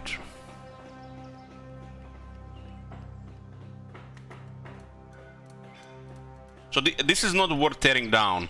You can't tear down the walls, and you can't tear down the warlord's hold, because this is basically the governor's villa.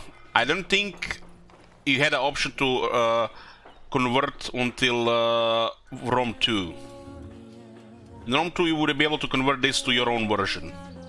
But this place I think will suffer from cultural penalty until it gets to the next stage, where the warlord's hold get upgraded to the governor's palace. You have to build over it, yes. Yeah, you have to build over it. In this one, we could remove this one, but we can also just upgrade it, and we get the next building, faster. So, taking the culture penalty now is fine. And this is also core territories in Italy here, so it's gonna be a place to recruit as well. This place has a base farming level of 5%. If I'm not mistaken, this area here for farming is the best in the world, or one of the best in the world. So what does this mean? The base farming level gives a lot more population growth and income.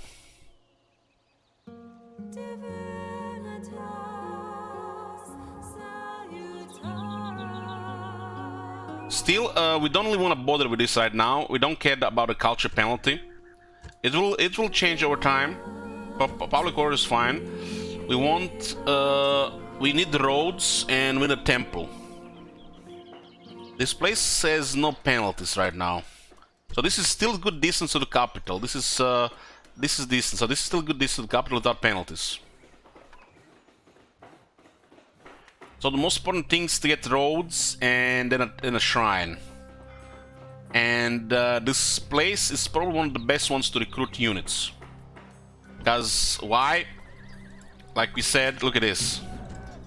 Base 3.5. Base 5%. So this means the population growth of Arretium will never match population growth of Mediolanum. It just at this stage, Arretium is better because this place has just been taken, right? So this is very good for recruitment. Poor harvest. Well, the harvest roll is random, so that's basically additional income. You can have a better harvest, you get even more income. So this place is pretty good. If we continue to expand in this area here, this place will be better for a capital for sure.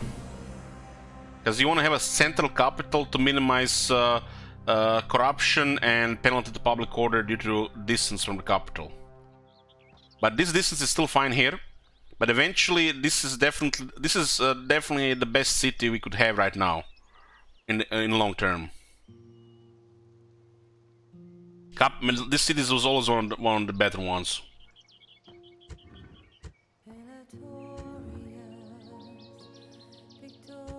We'll start with the road, so we have movement, and we'll get shrine to Ceres for happiness and growth. That's like the basic stuff. This is all getting constructed.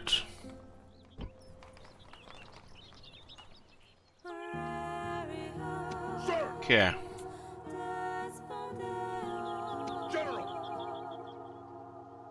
Awaiting your command. We'll send this one to see what's going on here. Just scout. Once.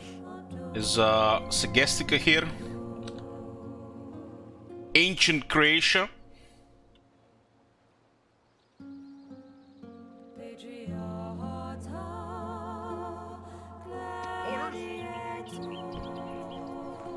This is still fine here, but we have lost some troops here. 16, 16. This is fine to have a 47 there yet. This force have definitely got diminished by those two battles, right? So we're starting to lose our number. There is no replenishment. You have to retrain troops, and there are no people in this place to retrain. No the infrastructure to retrain, which means unless we get the militia barracks, we cannot retrain those who started there. But we're still gonna get a unit here. Just get a peasant here. If a city gets attacked, it doesn't matter if it's peasant or town watch. It's gonna be a really rare situation where the town watch will make the difference over the peasants to defend the city. While the peasants cost the same as the town watch, but provide more. They actually cost 50 less to upkeep, but recruit costs the same. It's kind of this is upkeep. Okay, this is actually they cost the same. It's kind of hard to say which one is upkeep.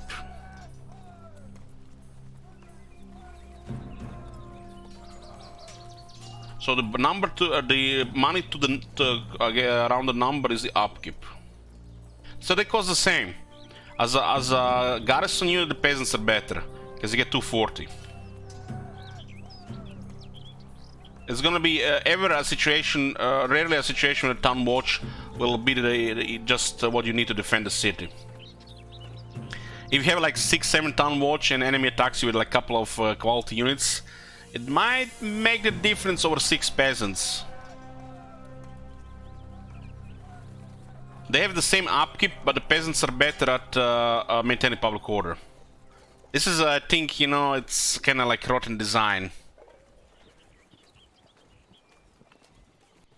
Honestly, if you ask me, they should give the same amount of public order, or town watch should have a trait which makes it give double public order. So what does this mean? Order, garrison, town watch number should count as twice for the sake of public order. But yeah, town watch is just flavor. It's trash unit. It's bad for garrison, and it's bad for battles.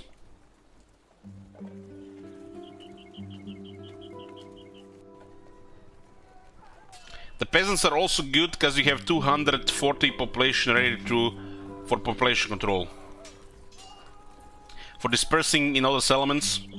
Because when you capture a settlement like Segesta or Mediolanum, moving peasants around, disbanding them, you control the population like that. Get faster to the tier 3.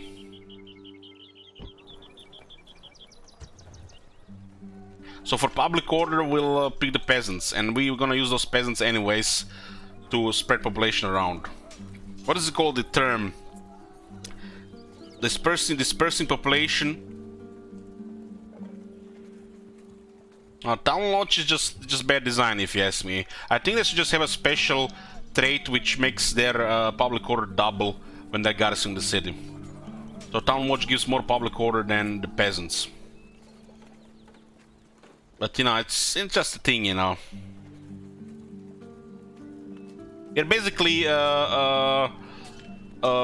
moving population around by with this system. It's kind of cool. Peasants is the best one for that because they have 240. Because a place like this with 679 population is gonna take a while to 2000 population with this growth. But send a peasant from these cities for 2 turns, and all of a sudden this place is bigger and it's even actually even more population because there's access to more buildings.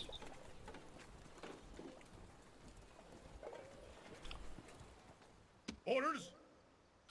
Anyways, boys, my eyes are closing. I've been up over 14 hours, and most of it streaming. So we're gonna have to save here, and we're gonna continue. Don't worry, guys. We're gonna continue this. We gonna try to have a proper campaign, as in, you know, maybe even paint the map red. And the second campaign plan is probably gonna be Armenia. We'll see how it goes from there. But day 1 of Rome 2, had fun. We'll see how it goes. So how do we save here? Load save.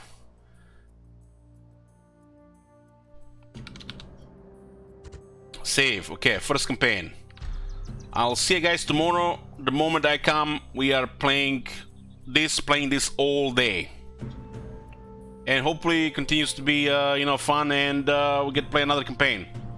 We're breaking from Warhammer 2 until second half of May, so maybe this keeps us busy.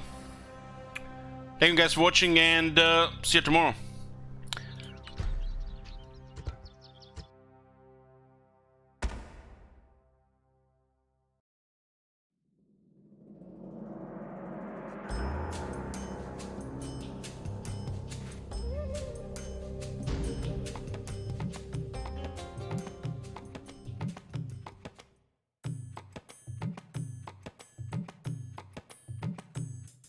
What awaits us?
wait unknowing. This is the price of war. We rise with noble intentions, and we risk all that is pure.